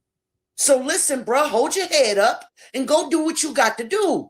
She tried to let him know, no matter at the end of the day, you still a man. So dig down in there and get it because I love you. And I'm telling the whole world I love you. And it ain't nothing that they can do about it. So she was letting him know in all of her glow right there in front of the world because she knew everybody was watching all over the world. She didn't give a damn. She said, look at me. She said, look at me. And when he wouldn't, she understood why. She said, okay, God, I don't know why you put me at that gas station that day, at that auto shop. I don't know why. But if this is why, then I accept the assignment and I'm going to see it through. So that's when we saw her yesterday. And she laid it to rest right there in front of us. Right? And so we thought it was the end of it. We thought that was it. And then some more survivors came in front of us and we like, oh shit. And they're intelligent and they're beautiful and all that great stuff. But then, a bright light shined at that door that only God could put there. I dare say her feet didn't even touch the floor. She don't know what brought her there, but I do. Bree, you do. That was an act of God standing in front of him, standing in front of all of us. None of us, no ugly words, no pounding of his ass, none of that is going to ever touch him the way that did. And I have been asking myself for 2 years, what is it going to take to get through to this nigga? Because I done heard him on the three-way calls. I done heard the confidence and the conceit and it was, I wanted to rip him apart. I did. But no. That wasn't for me to do. That was not for any of us to do. That wasn't that wasn't our assignment. Shank, you did your assignment. Miss Parker, you did your assignment. Bree, you're doing your assignment. We all got one. On this case, we all got one. Whoever stayed up late at night, whoever did any research, whoever carried a story from here to there and told somebody and asked somebody, we all had an assignment. And so yesterday was God showing us, job well done. Job well done. Now here it is. And that angel started to speak. And that act of God, God gonna give her halo back. He is. He is. She is stronger than she believes. And that's okay. She's a child. Right? It's coming. It's coming. But what I feel like what we all were feeling yesterday was the funeral. It was the funeral, so we cried and we were mad. But right now, what we're doing is we're giving our fine, like a eulogy, for the lack of a better term. We're just utilizing during the funeral. We're giving a eulogy to this whole case. That's what we're doing here. And I thank y'all so much for it. I rode this wave with y'all. And when I heard about the plea, I said, I got to go home. I got to go home. I got to go sit with my people where it started. I don't give a damn me and Miss Parker ain't speaking. I don't care. Something gonna happen. Something's gonna happen. And what happened? Parker came right over there. She let herself be seen. I hate to cut you off, but that was real woman like of you and Miss Parker, Shawn B. Let me just get everybody to, if you need to get in touch with Bree, here's her number that's up here on the screen. Miss Parker dropped Shawn B's link. Please subscribe to Shawn B YouTube channel. She also dropped Maisha's link. Make sure y'all subscribe to Shawn B's YouTube channel and Maisha. And if you need to get in contact with Bree, there's her number. My bad, Shawn B. Come on back in. My bad. Oh, that's okay, baby. You got to do what you got to do. But that's what this is, y'all. That's what we're doing. We're just eulogizing everything that we've been feeling for the last 2 years. So get it out, y'all. It's okay. Come on, Bree. I see you. Come on.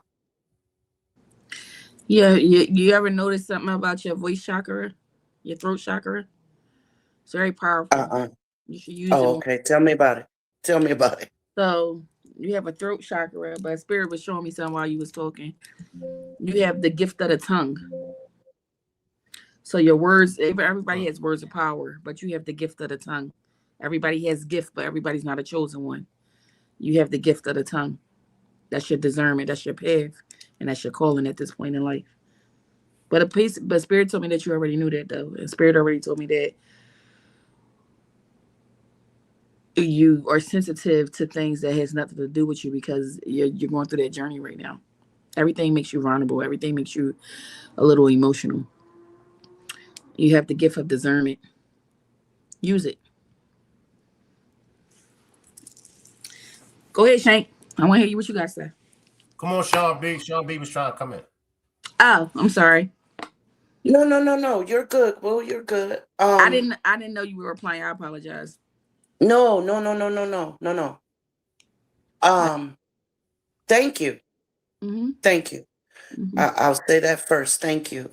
I have to admit, and this is no flex, Miss Parker been telling me that for 2 years, right?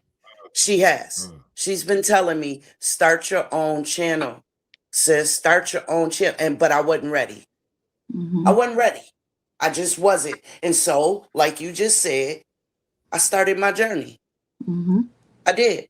I started watching, paying attention, collecting everything.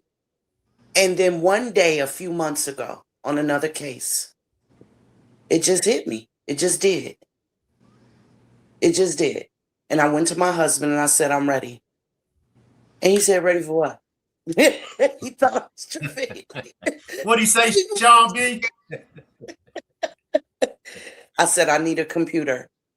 He said, well, we got one. It's right up under there, up under the dining room. I said, I don't want that one. I don't want that. I want a new one. This is for my journey. I want a new one. I'm ready.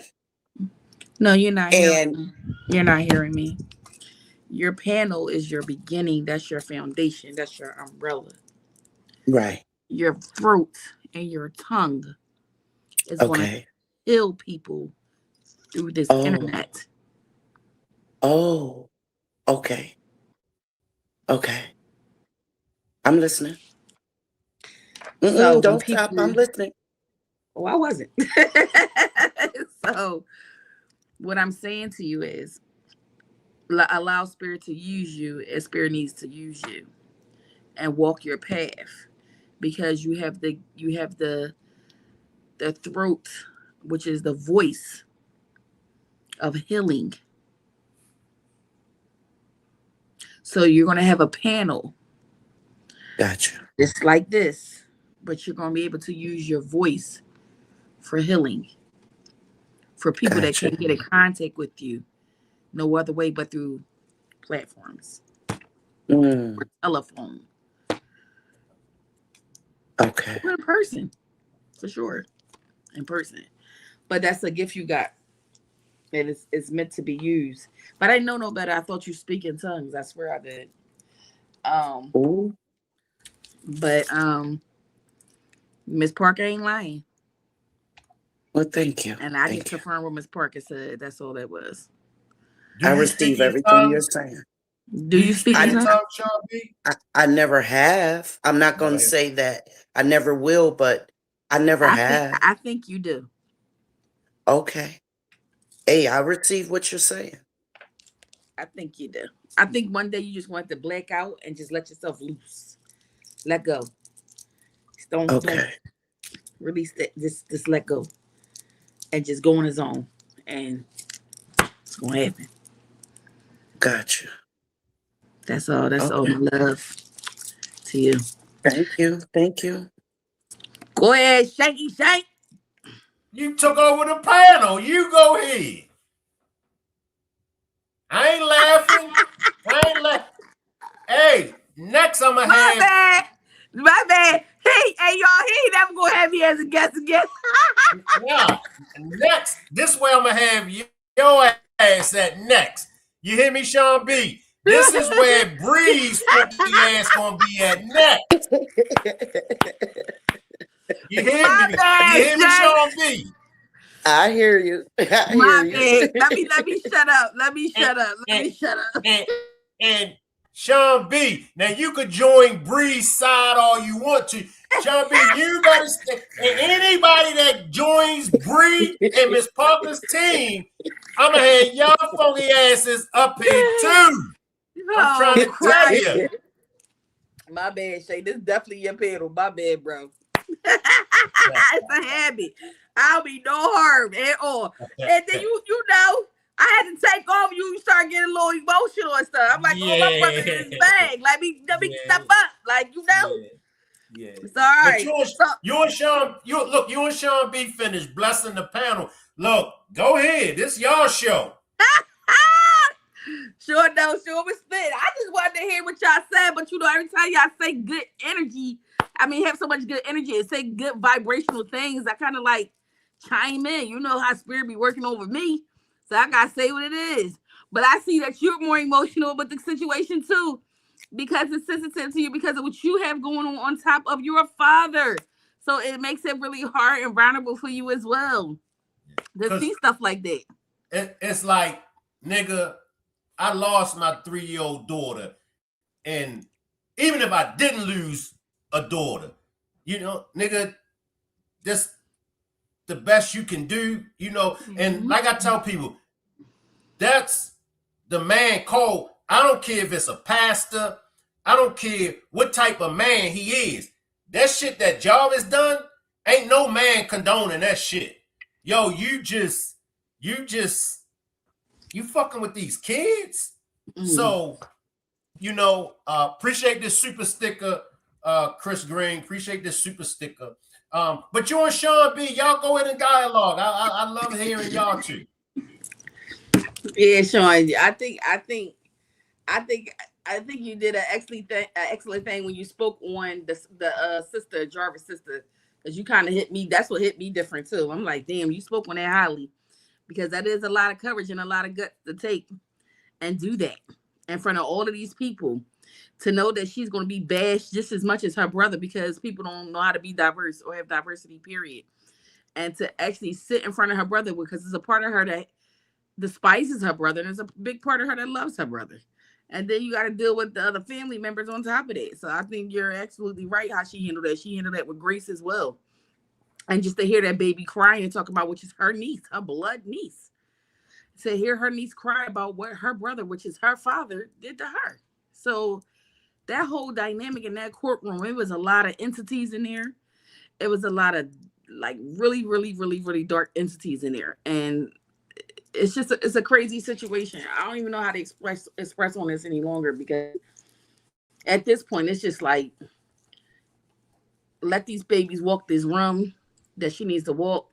And like you said, you couldn't put it no better with the funeral part, and that you killed it with, because that definitely was the eulogy. The eulogy is right here, to be honest. But in that courtroom, it was more so remarks. And I think the baby. Okay, there we go. Let me just play a little bit of his sister, y'all.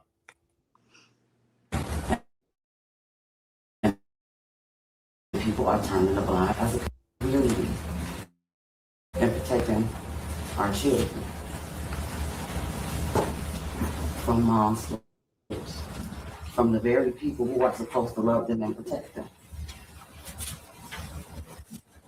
I don't know why my brother has turned into the person that is in this courtroom today. This is not who I remember as a child. I remember a little boy that used to follow me everywhere, that always wanted to protect me, even though I'm older than him.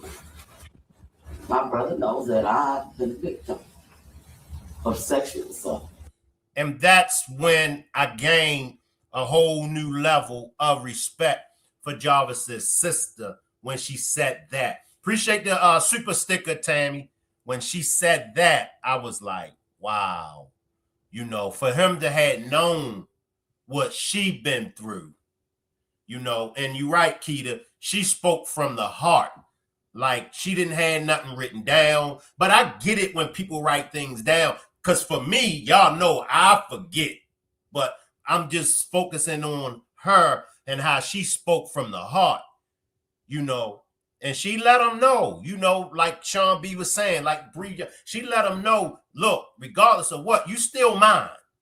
You still my brother. I'ma still ride or die for you. But you fucked up. And you fucked up bad. And you got to man up. And you got to take this charge. And for us as men, that's what we pride on.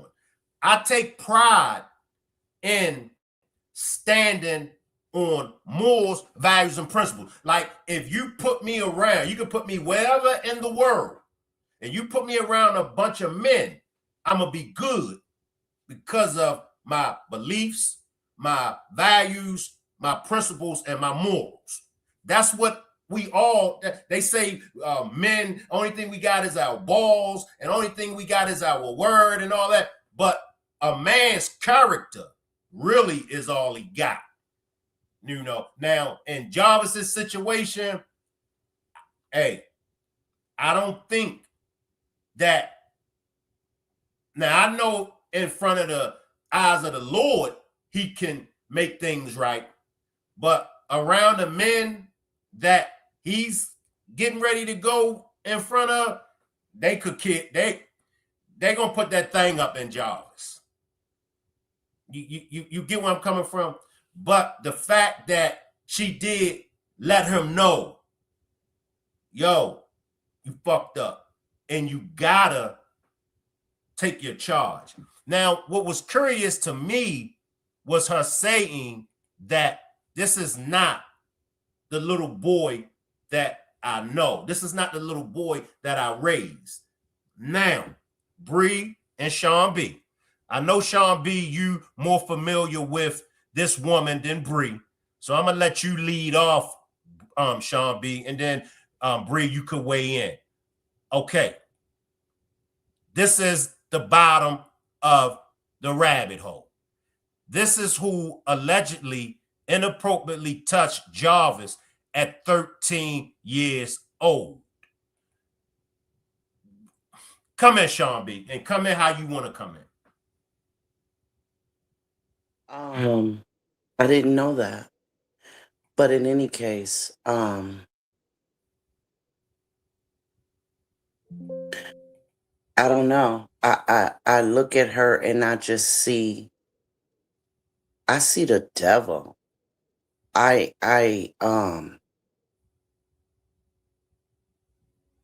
see darkness when I look at her.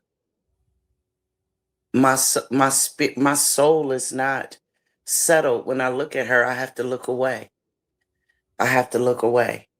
And I don't know why. I don't know why. And I wish they had gotten him help a long time ago. But what I gained for his sister when she was transparent about what happened to her was empathy. I had respect already. But yeah, I gained empathy because that's something she didn't have to share with us. Right?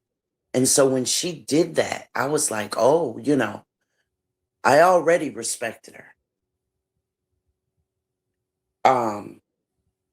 But that was very courageous and transparent of her, and I appreciated that. So it gave me another level of appreciation and empathy. And she helped us to understand her a whole lot more of why she was saying the things that she was saying, because a whole lot of us will walk through the fire for our loved ones. But she gave us a window into something that none of us knew. And so it helped us to understand a little bit more of why. And I feel for her right now. I really do. I felt for her in that moment. I was like, oh, snap. I wanted to fight that fight with her. I did. I really did. But that monster that that chick is dark. She really is. That other chick is very dark. I don't like her. I don't like her. But his sister, well, she gets all the respect from me. And shame on the people who's been attacking her for the last 2 years. Because she didn't have to make that call. She didn't have to involve herself. She did it. She could have gave her brother a tongue lashing and went on about her life.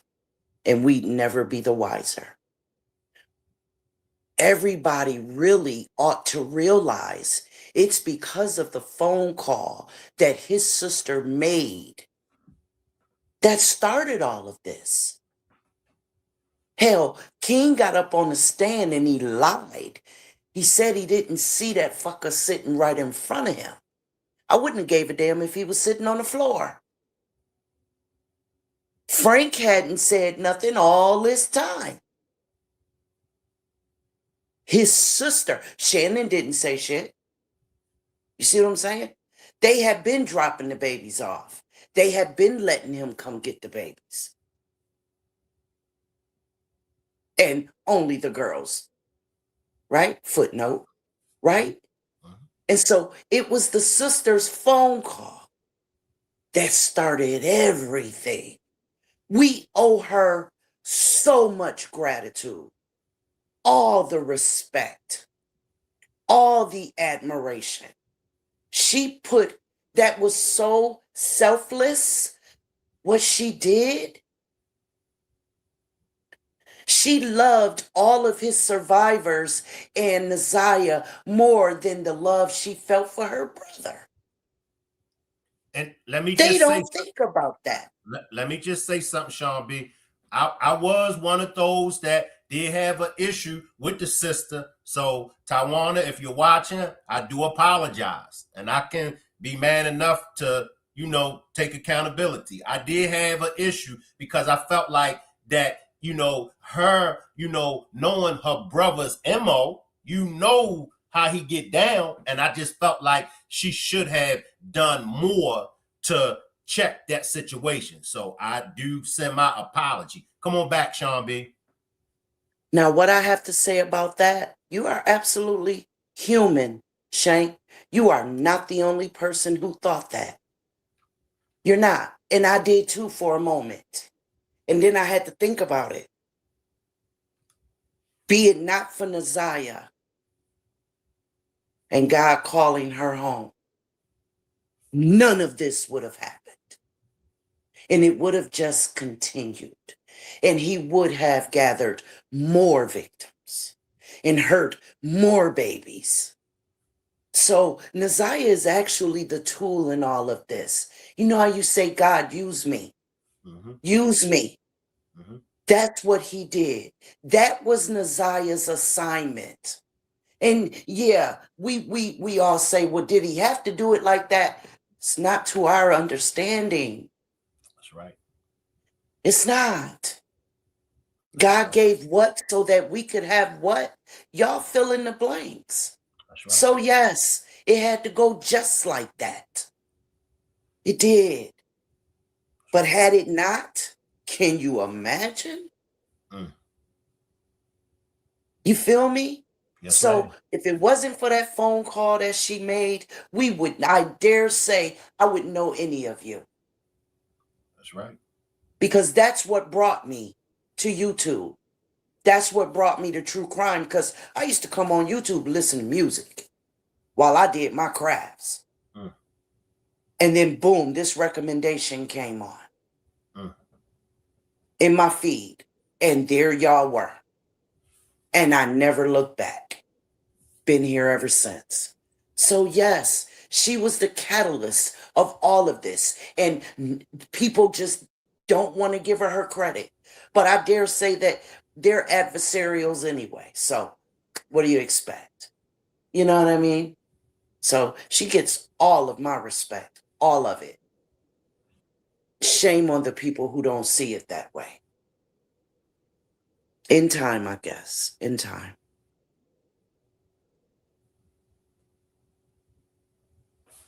I'm gonna run a little bit more of the sister, and then I'm gonna give y'all y'all last words. Let me run a little bit more of the sister. My brother knows that I've been molested at a very young age. And he knows the pain that it caused. I can't understand why he would want to cause that to an innocent child.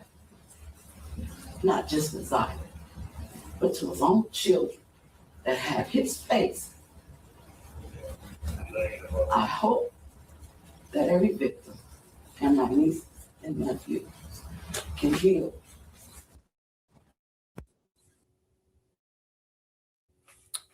Let me get this straight. You pretended to be the Italian man's fiance? Buongiorno. But ended up catching feelings for the cousin brother? Is he fine though? Rated PG-13. Let me get this straight. You're in Italy. Child pretended to be the white Italian man's fiance. She's marrying a... From the things that my brother has done for the last 2 years, I've been drugged on social media. My family has been put all over a lot of platforms, including my children, my grandchildren. People are posting places, the place that I work, and I don't work with children. I work with children because I had a hard time growing up. We did not have everything growing up, but we did have a grandmother that loved us and cared for us. And I don't know if something happened to my brother when he was young. However, that is no excuse for what he has done. He could have gotten help. We could have said something to someone. Being a victim myself only made me want to protect him, not harm him in any kind. I'm hoping that he has a heart somewhere deep in there to tell where Naziah's body is, because she was innocent. And I'm going to stop right there, y'all. Hey, can I get everybody to give my new subscriber, Miss Blue Strips, a warm welcome? Appreciate you for pulling up with me for the first time, Miss Blue Strips. Bree. I see Bree got her baby. Yeah, my little shinky shink. But What's her name, Bree? well, everybody call her Tootie, but her name is Essence. Hey, Tootie. You say Come hi. on, Bree. So I don't know what I picked up off that lady that Shawn was talking about. I know we talked about her before, but for mistake me, I know you said something about she essayed him, but she was like a friend of his family or something. She was like a friend of his family. What else I picked up of her? She's a witch that do dark work on people. I also picked up from her. She's just demonic, period, like Shawn said, but she definitely was a friend of the family, and she's been playing with him for a very long time. In a way, Jarvis started being okay with it. As far as the sister, Jarvis wasn't only essayed by her either, that lady. He was essayed by somebody else when he was younger. Wow. That's why the sister was protecting him so much. And because she was. But he had something done to him that he didn't really talk about because it became a norm. He'll never confess to that.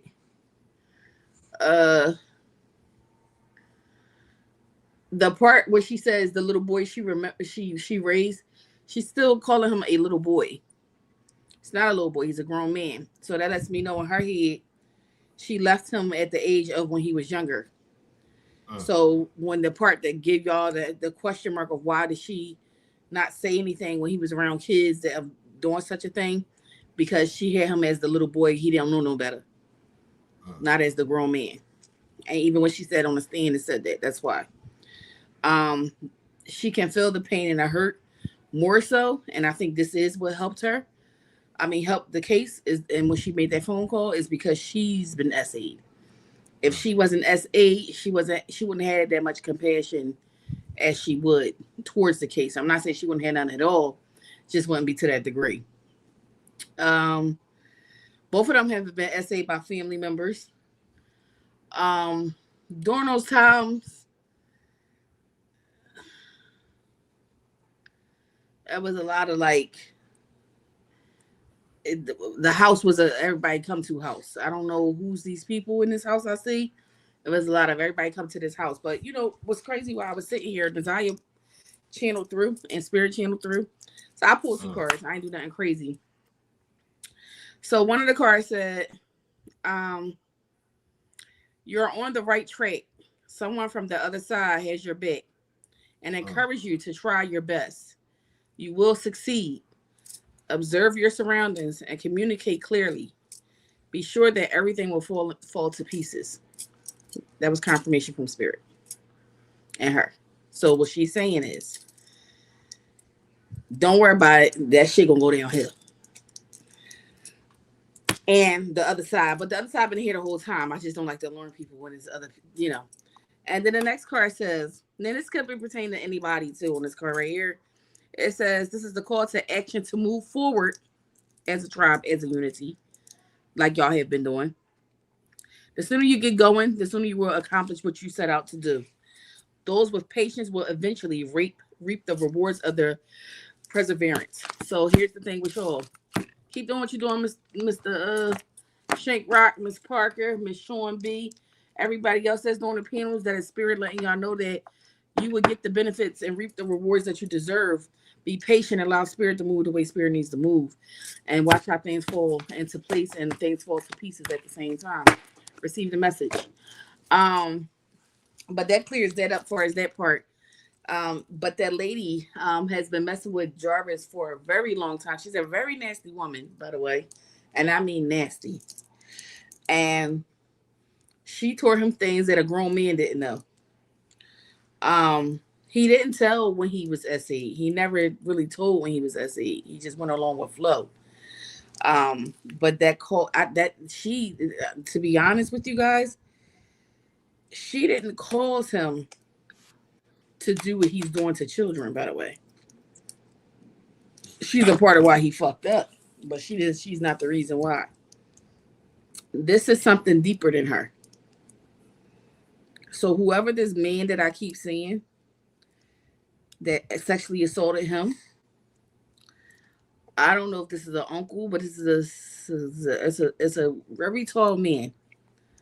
I don't know if it's his dad, his uncle. I don't know who it is, but he's been being essayed as well as a child. I don't know if y'all have paperwork on that. He ever spoke about that, but he has been for sure. And he became a portal too. One thing people don't understand is you become a portal for what you already are.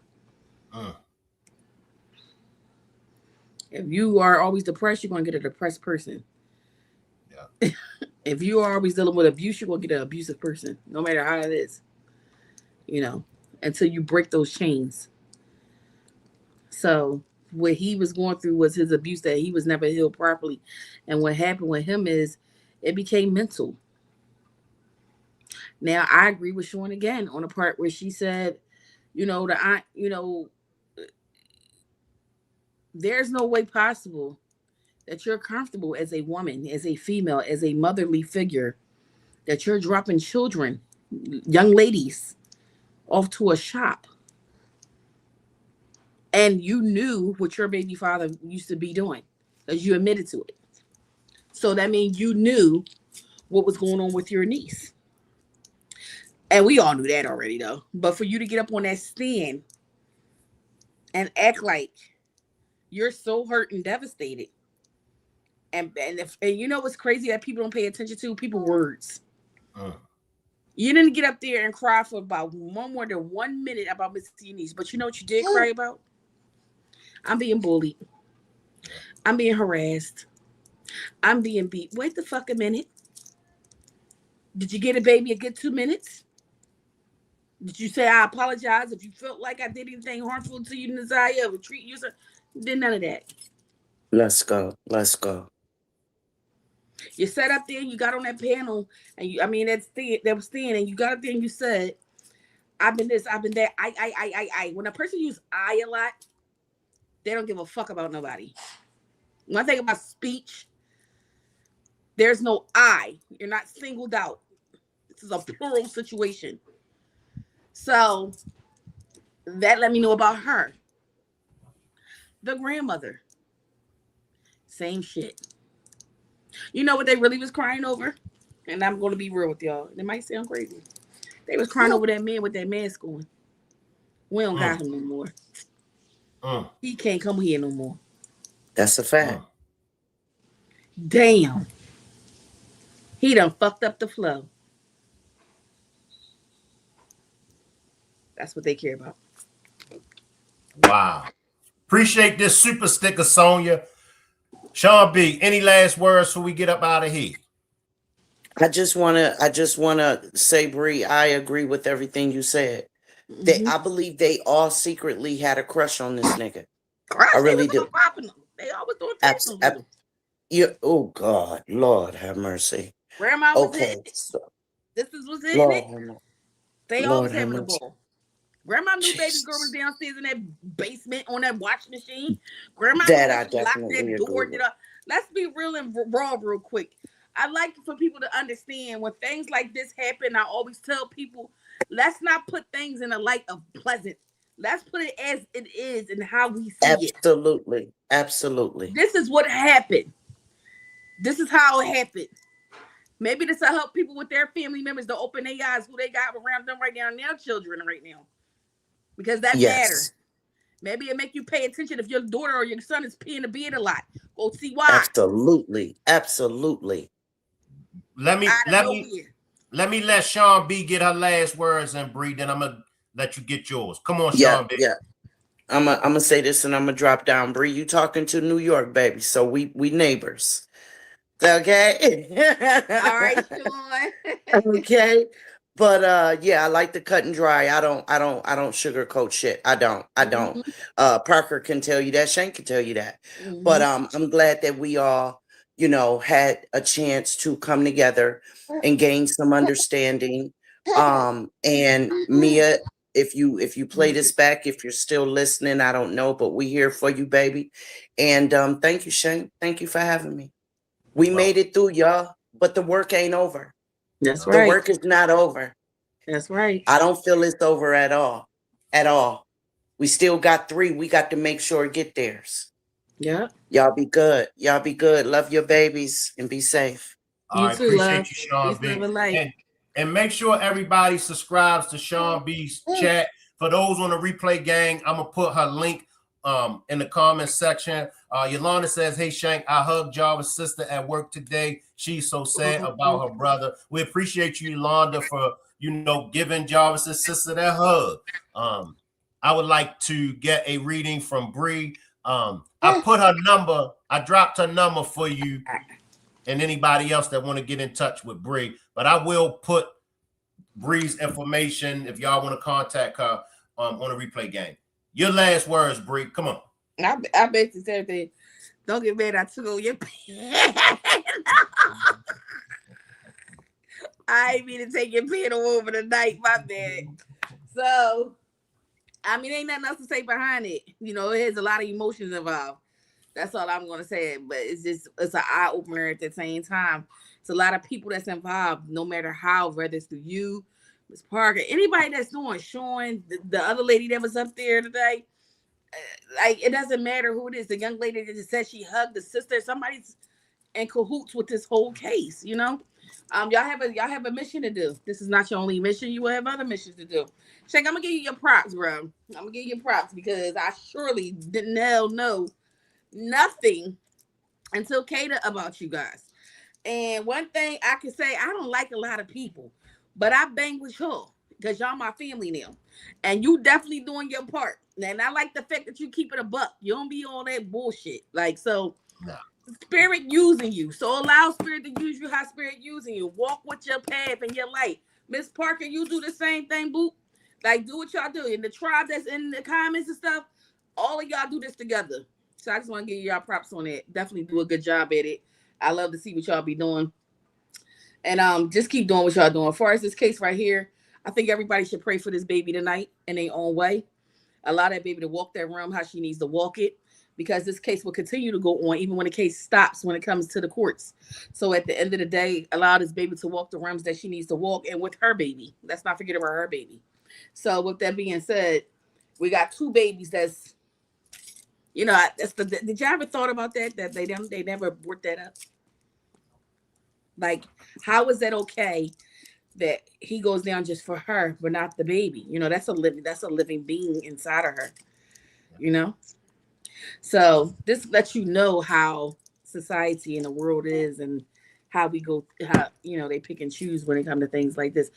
But, we got white collar shirts that do stuff like this. So it can't be but so much, So at the end of the day, just protect your babies, do as much as you can, and stick together. And Shank, keep doing what y'all doing. Keep bringing the people together. Keep pulling up them missing people and the reports and stuff. Tag me in whenever you need to tag me in. If I ain't doing 1,000 other things. Shout out to Shank and Miss Parker and to everybody that's from their team. I love y'all for y'all to come get the readings from me. I really appreciate y'all. It's all love because, as my team, I make sure they gonna come to y'all as well. But yeah. Let me just y'all team can speak for me. I love them. Let me just slide in, Bree. Now you gave me the green light. Now I look. I don't want to bother you. I don't want to get on your bad side. And you gave me the green light. Now I'm getting ready to tag you in every case that I cover. I'm gonna cover. Look, I'm gonna have. I gotta watch my mouth. I'm gonna have you like, man, Shank. You gave me the green light. Finish, Bree. Finish. But yeah, I just want everybody to know that it doesn't have to be bloodline related for you to feel this pain that y'all feeling, which I feel like. What it is it's called, you really have a heart.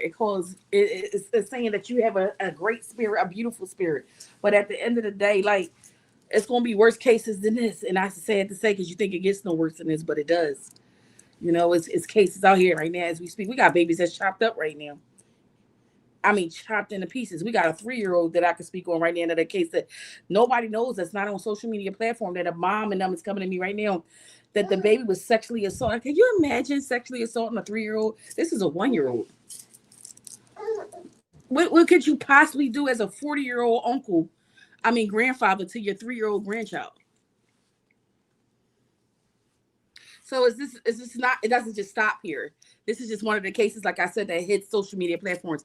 When I'm not on here with Shank and you guys, I'm dealing with that shit. I'm dealing with people calling me. I'm dealing with tarot cards. I'm dealing with going to people's houses, and I'm dealing with that. And then I'm coming home and bringing all of that back home with me. And then this right here has to get right again, because it's like, where we at with this? So y'all have, everybody has a calling and a mission to do. Shank, your calling and your mission is to bring it forefront. Miss Parker, your mission is to do the same. Everybody is in the tribe and the panels. So you know how you come up and say, I got this, that's your job, that's your mission. My mission is my mission. So allow God to use y'all in the light that they have, use y'all, and continue to do it. And don't just stop with this case, like I said. That part is over with. The case still goes on. Something that's going to pop up about this case, too, just to let y'all know. I don't know what that's showing me, but Spirit's showing me. But that's what's about to happen. And she let y'all know she was in the room tonight. So that's a good thing. So I think continue on. I would end this night with peace, love, and light always. Me and Tootie going to sign off. And yeah, y'all want to pick pool? Let me give y'all pick pool. I'll be nice tonight. They be waiting on this. Shank need one too. Let's see what Shank. We're going to pull one on Shank, y'all. We're going to get Shank tonight. No, Bree. Let me stay at the bottom. I don't want to come all the way through the house and upstairs. Let me at the bottom. All right, I'm going to pull one. Go ahead, Bree. Go ahead. Do it. I'm going to pull one. Do it. One. Go ahead. Let me do one. It's going to be a good one. It's going to be a good one. Tootie, what you say? You going to pick the card, too? What Spirit tell you to? Which one? Which one? You going to pick? No? I ain't got time for you. Because you going crazy. All right. Oh, there we go right here. Look at that. All them good threes. You see those Spirit numbers? Bam. Right for you. Let's see what Spirit got to say. You have the benefit of good fortune. And if you use it wise, judgment, you can do anything in this place. You can reach new heights. You should act on your potential when you see this pattern, since what you plan to grow. You're about to experience a spectacular exit. It's your time, man. Told you that. See this? Nazia's going to have you take off in a whole nother light, and you're going to go to that grave site, and you're going to go ahead and resonate your baby. That's what you're going to do. And that roadblock right there, that shit going to be a path that's going to be open. And that's going to be your light right there. That's going to be like, boom. And I'm like, look at the new Montel doing. Go ahead, Shank.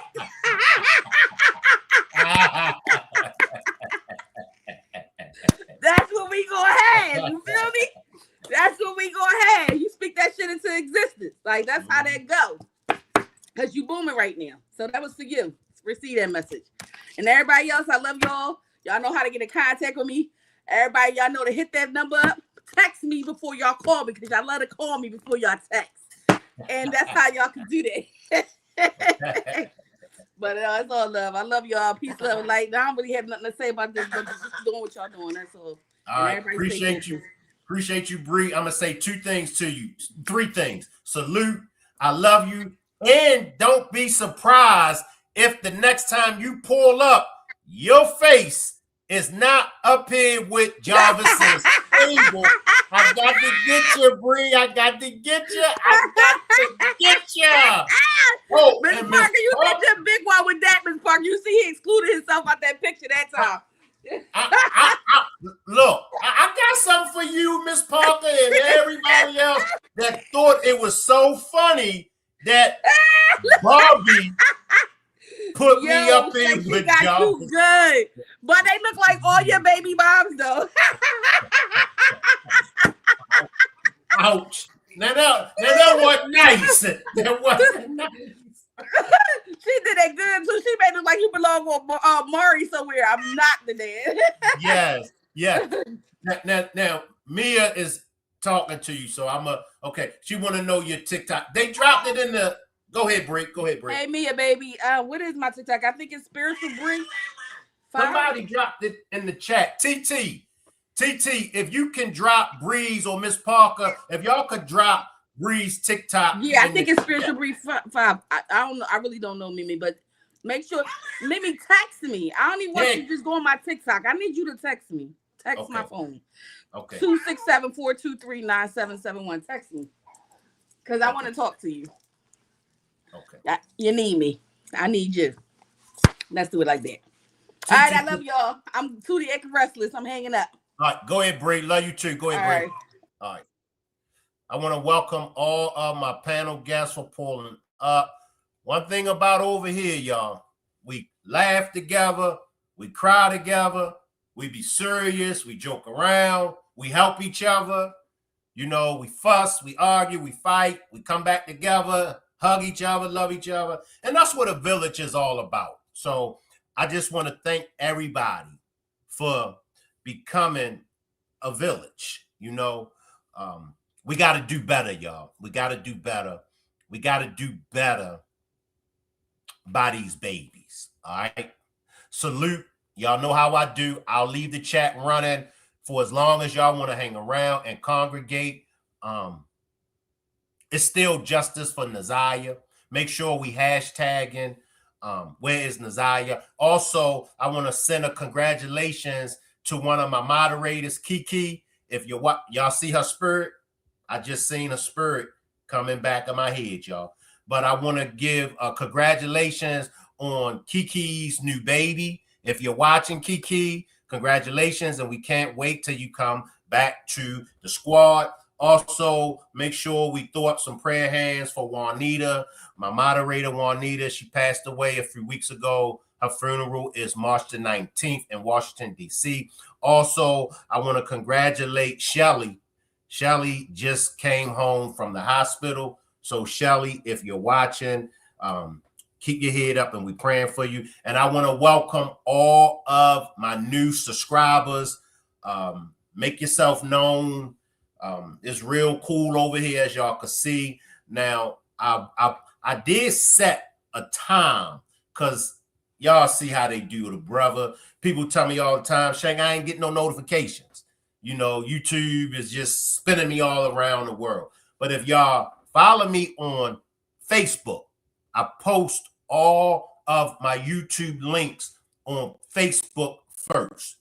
So if you follow me on my Facebook page at Shank Rock or either my Rock Squad community page, make sure y'all follow me on those. All right. And then that way y'all can get my demonstrations, the notifications. You welcome, Sonia. And thank you, Sonia, for the support. I wish I could hang around. Now, I used to do all nights. Shout out to my first Rock Squad that used to do all nights. Juanita was one of them. We used to stay up to 8, 9 o'clock in the morning. So, but I might do an all-nighter tomorrow. I'm going to get with y'all. Let's do an all-nighter tomorrow. We're going to do an all-nighter tomorrow, all right? So, make sure y'all pull up tomorrow night at 10 p.m. for a all-nighter. I'm going to leave the chat running. Salute everybody, and y'all can hang around, all right?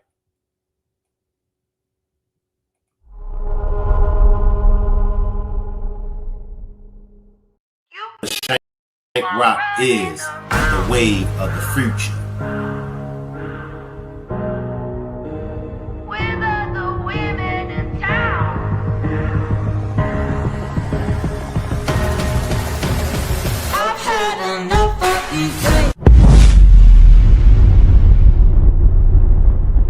Let's talk about some of these beefs you've been into. Yeah, that's what I love. That's what I love. Let's get to it. Now, look, I'm going to save her for last, or should I start off with Brorilla first?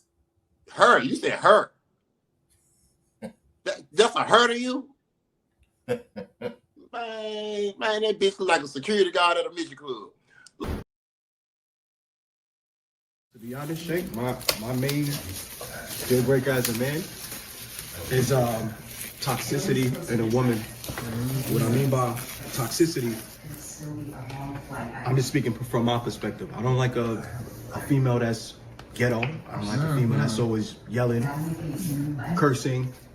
Because I've dealt with someone like that before, and she was a real piece of work. And I said, as I got older, I said I will always make sure if anybody I've ever dealt with, I can't deal with the toxicity at all. Like you're not a female that doesn't, you want to act more like a man and you act like a female, you know, being aggressive, and that's my main deal breaker. Is a real toxic female. No, that's my main thing. I can't deal with that as a man. Men have feelings too, and I see in some of our communities, men don't get to share their feelings and everything because they always getting shot down. And this caused some destructions in the relationship, because if he can't honestly share with his woman how he feel, what you think that's gonna be like? You know, if I can share my feelings and my opinion, he should have the same right to do the same, because it's a union. Once you come together as a union, it's nothing off the table. I agree. You know what I'm saying? As far as a woman, you know, helping that man, because that's what she is, a helpmate. When I'm strong, if he weak, I'm going to be his strength. If he weak, I'm gonna be his strength. I'm going to pull where it's necessary to pull that, to keep our relationship together, to keep it whole, to keep it going. If you have a husband and he's a millionaire and say, baby, I don't want you to work, I'm fine with that. I'm fine with that. But in our communities, not saying that we don't have black millionaires, because we do, but in a normal setting, these days, it takes 2 incomes. No boy. It takes 2 incomes, but the respect level. Me and my husband never went to bed mad, because you're going to wake up mad. If you don't try to figure out, or, well, he said this. Okay, explain to me why you feel that way. And I'm going to explain why I feel that way. And then the whole C word, compromise. You know, compromise. But you got to love yourself. You got to love your mate. Did we argue? Everybody argues. But it's how you get back together to be on that standard. I love you. We're going to make this work. Whatever it is, we're going to make it work. First of all, successful relationship is probably subjective. So it depends on, you know, what each couple is looking for out of a relationship, whether it be a financial one. Are you talking successful in, you know, how far you go business wise? Are you talking successful in how many kids we have, or how big our house gets? Some people may be, you know, fine just living in an apartment. I feel like communication is the key to a successful, first and foremost. From growing up, my father was always the provider. My mother was the homemaker. And so, like Brent was saying, time has changed to where I feel like I had to do a demonstration on, is it 50-50? Should it even be a number versus why don't we just help each other? That she should respect that, because it's really hard for a man to tap into his emotions, and when he showed that to his woman, she should respect that. I agree. Communication, definitely communication, because I feel like that's a partnership. Not only when y'all come into union as a marriage, like when a man and a woman come into union as with a marriage, not only y'all building up a legacy, y'all building a family. And lightweight, even though it's not a business, y'all coming into union, y'all money coming into union, so now the household is now generating income, and it's now a business. So that's one of my deal breakers. You got to be able to communicate. You have to be emotional available for me, because and you asked this question. I have learned that from not being able to be emotionally free in my relationship, right? I will suppress some things, and that cause me to react to others and in my life in a different way. You know what I mean? So yeah, I'm gonna need to come home and be able to vent to you without being called a sucker or softy and all that, because I'm human too. Right? So I need somebody that's gonna be, no, you don't have to call them. We don't have to have sex every time. But listen, I need you to be there emotionally for me. You know what I mean? I need to be able to vent to you, and you not look down on me for being human. Right. Yeah. You know what I'm saying? And I'm talking this coming from a man. You know what I mean? And I'm every bits and parts of a man. You feel me? So I need that availability, emotionally availability from you, because I'm gonna be there for you. Exactly. You know what I mean? When that shoulder you need to cry on, I'm that shoulder. And I want to be that only shoulder. I don't want her to run to nobody else's shoulder. Thank you. You know what I mean? So them my deal breakers. Like, be the same thing I'm gonna give you. I want back. Welcome everybody to this demonstration. What does Shank Rock Films mean to the community? Well, Shank Rock Films is a place for people like you and I with a story to tell, with a story that needs to be exposed. Shank Rock Films is a place for that story to be told on. Unfortunately, platforms aren't able to get to everybody's story, and that's okay. That's fine. We want to thank those platforms that do bring us stories. We want to thank them for the stories that they do bring. Once again, my platform is all about the people with these stories that can't make it to these larger platforms. So, thanks to everybody that has been supporting me. I do have a lot of back stories that I need to get pushed out into the algorithm to make these stories go viral. I really need for you to share the stories. Now, people say, well, Shank, what is sharing going to do? Sharing is going to help push that story into the algorithm. I've been able to be on the team of some stories that have made it viral. How did they go viral? The shares. The shares, the shares, the shares. So I see a lot of people that visit my page. I see a lot of people that's in my stories. I see a lot of people that's in my friend suggestions, which lets me know that the people is watching Shank Rock Films. So now what I need the people to do, I need the people to share these stories. What stories, Shank Rock? Any stories that you see me put in the title, please share this story to help make go viral. Those are the stories that I need for you to help me make go viral.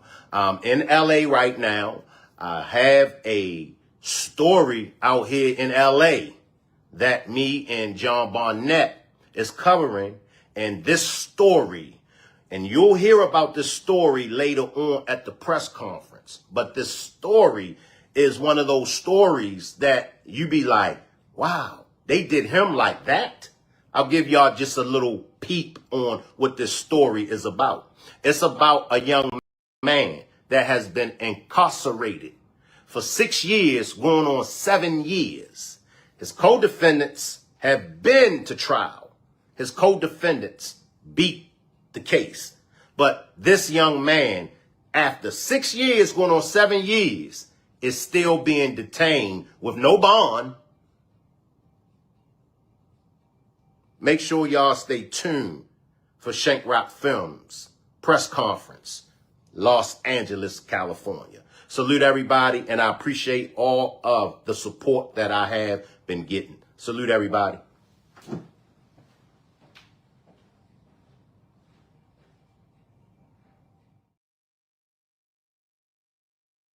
That goes to say that, you know, and I always said that I would never vilify my father, right?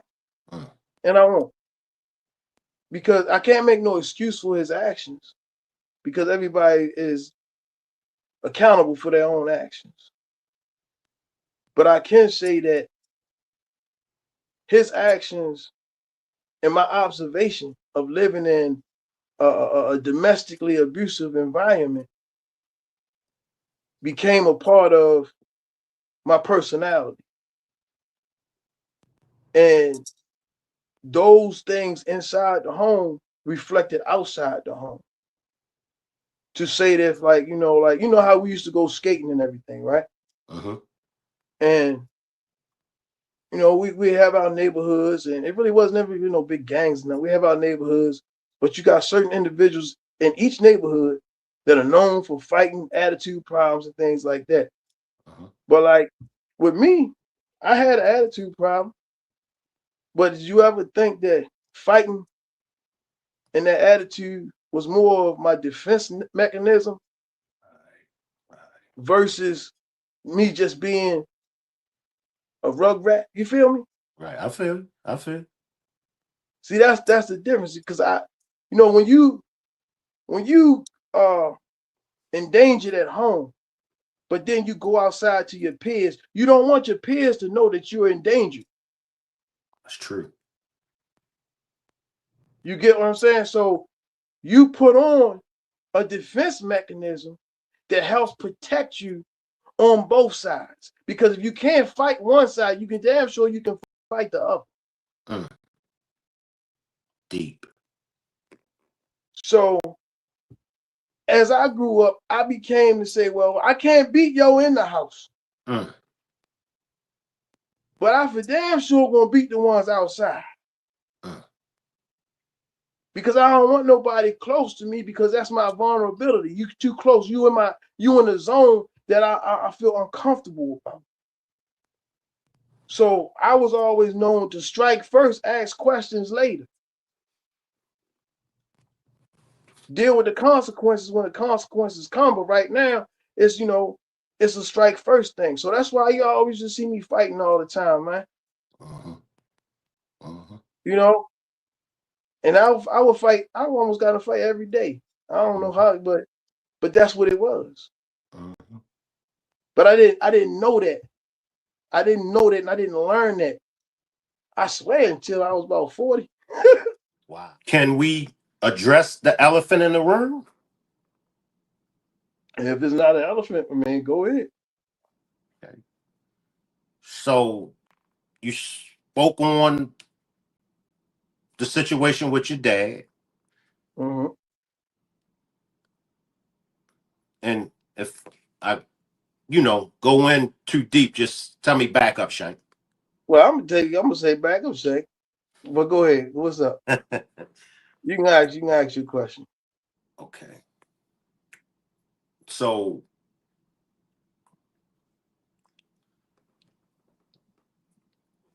it came out in the streets. Okay. That you got locked up for red rumming your dad.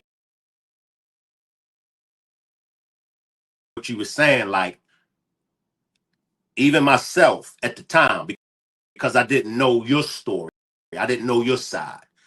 Right. The streets was like, how could he had, if it's true, how could he had red rum his